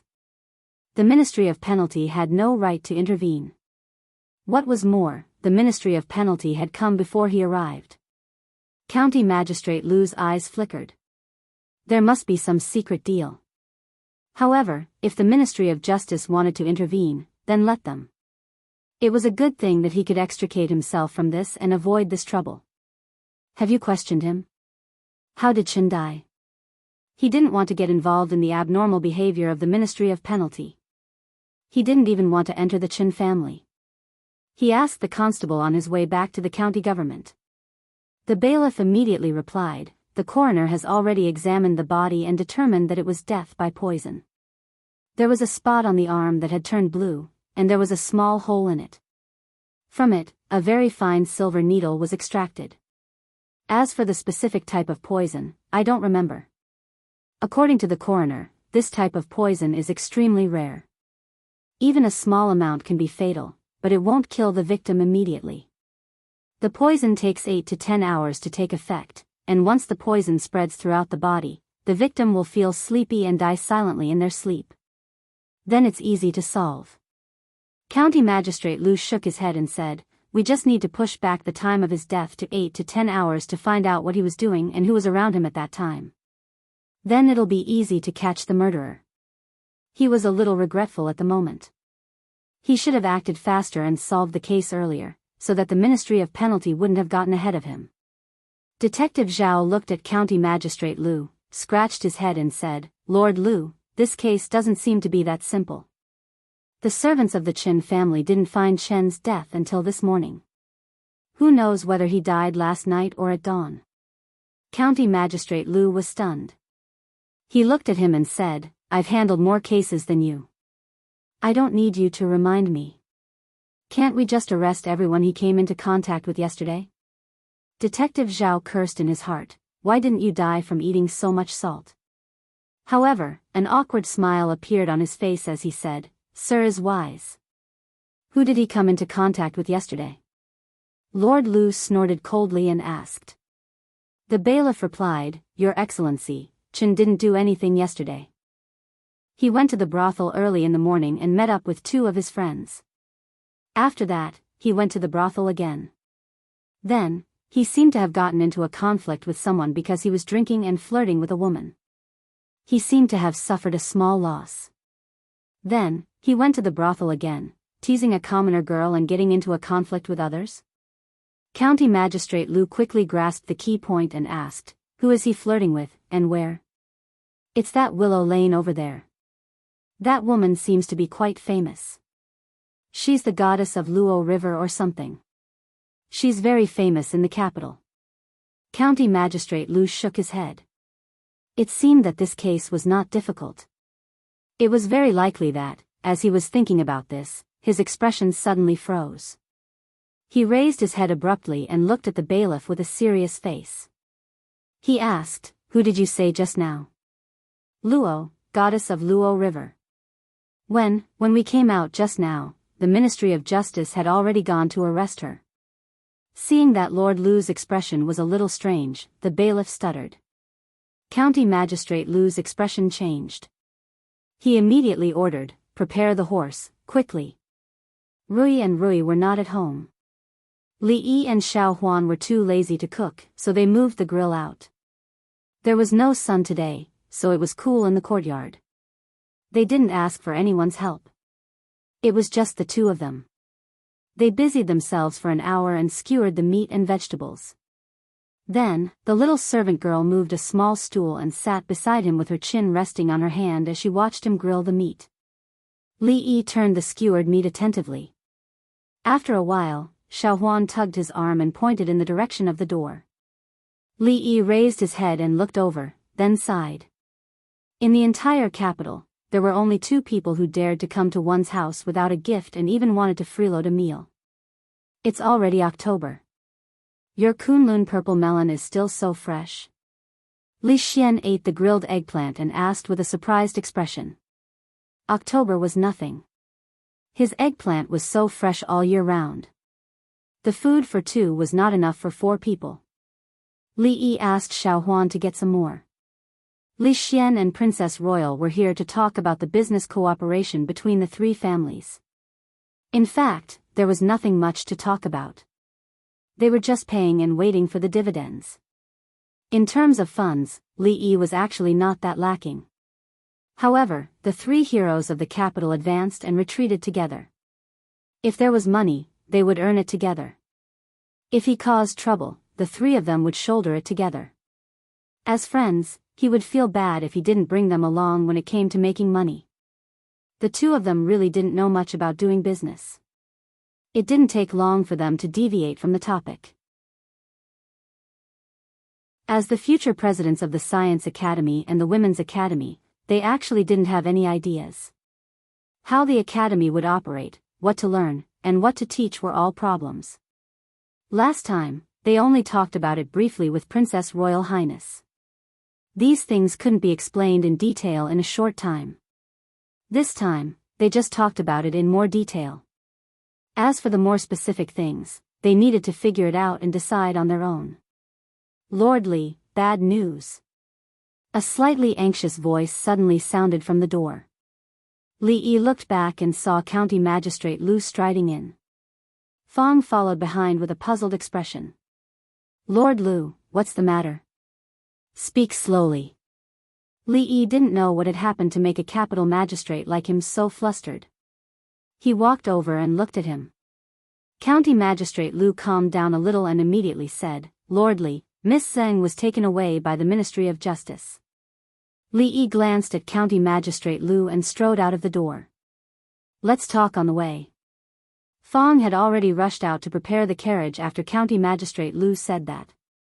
Li Xian threw away the eggplant he was eating, and Emingzu came from the side. Not long after, the 3 carriages set off from the gate of the mansion and went straight to the capital. In the small courtyard, Xiao Chui walked to Xing Zumo with a worried expression and asked, Miss, what should we do if that Chen guy comes again? Should we tell this to Li Li? No need. Xing Zumo shook her head. Even if the other party was the son of the Minister of Rights, this was the capital. He couldn't be too presumptuous. If it weren't for the alcohol yesterday, he wouldn't have dared to do such a thing. As soon as she finished speaking, someone knocked on the door. "Let me see if it's Li." Xiao Chui ran to the door excitedly. She quickly opened the door and saw a few fierce-looking people dressed like officials standing there. Her pretty face suddenly paled and she asked with a trembling voice, Who are you looking for?" "Who is Zheng Zumo?" the leading official asked in a cold voice. "I am. May I ask why you are looking for me?" Zheng Zumo walked out and looked at these people with a slightly vigilant expression. The official glanced at her and said coldly, "The young master of the Ministry of Rights was killed last night. We suspect that you are related to the case. Come with us." Chen is dead? Xiao Chui's body trembled and her face immediately turned pale. Zheng Zumo stood still. After a moment of daze, she seemed to have thought of something and her expression changed. "Take him away," the leader of the bailiff said coldly and turned around to leave. Yang Luqing walked over from a distance and waved to the people behind her. She glanced at Zheng Zumo and Xiao Chui, then at the officials and said, "In that case, take me with you." You're tuning into the Dreamy Chapters YouTube channel.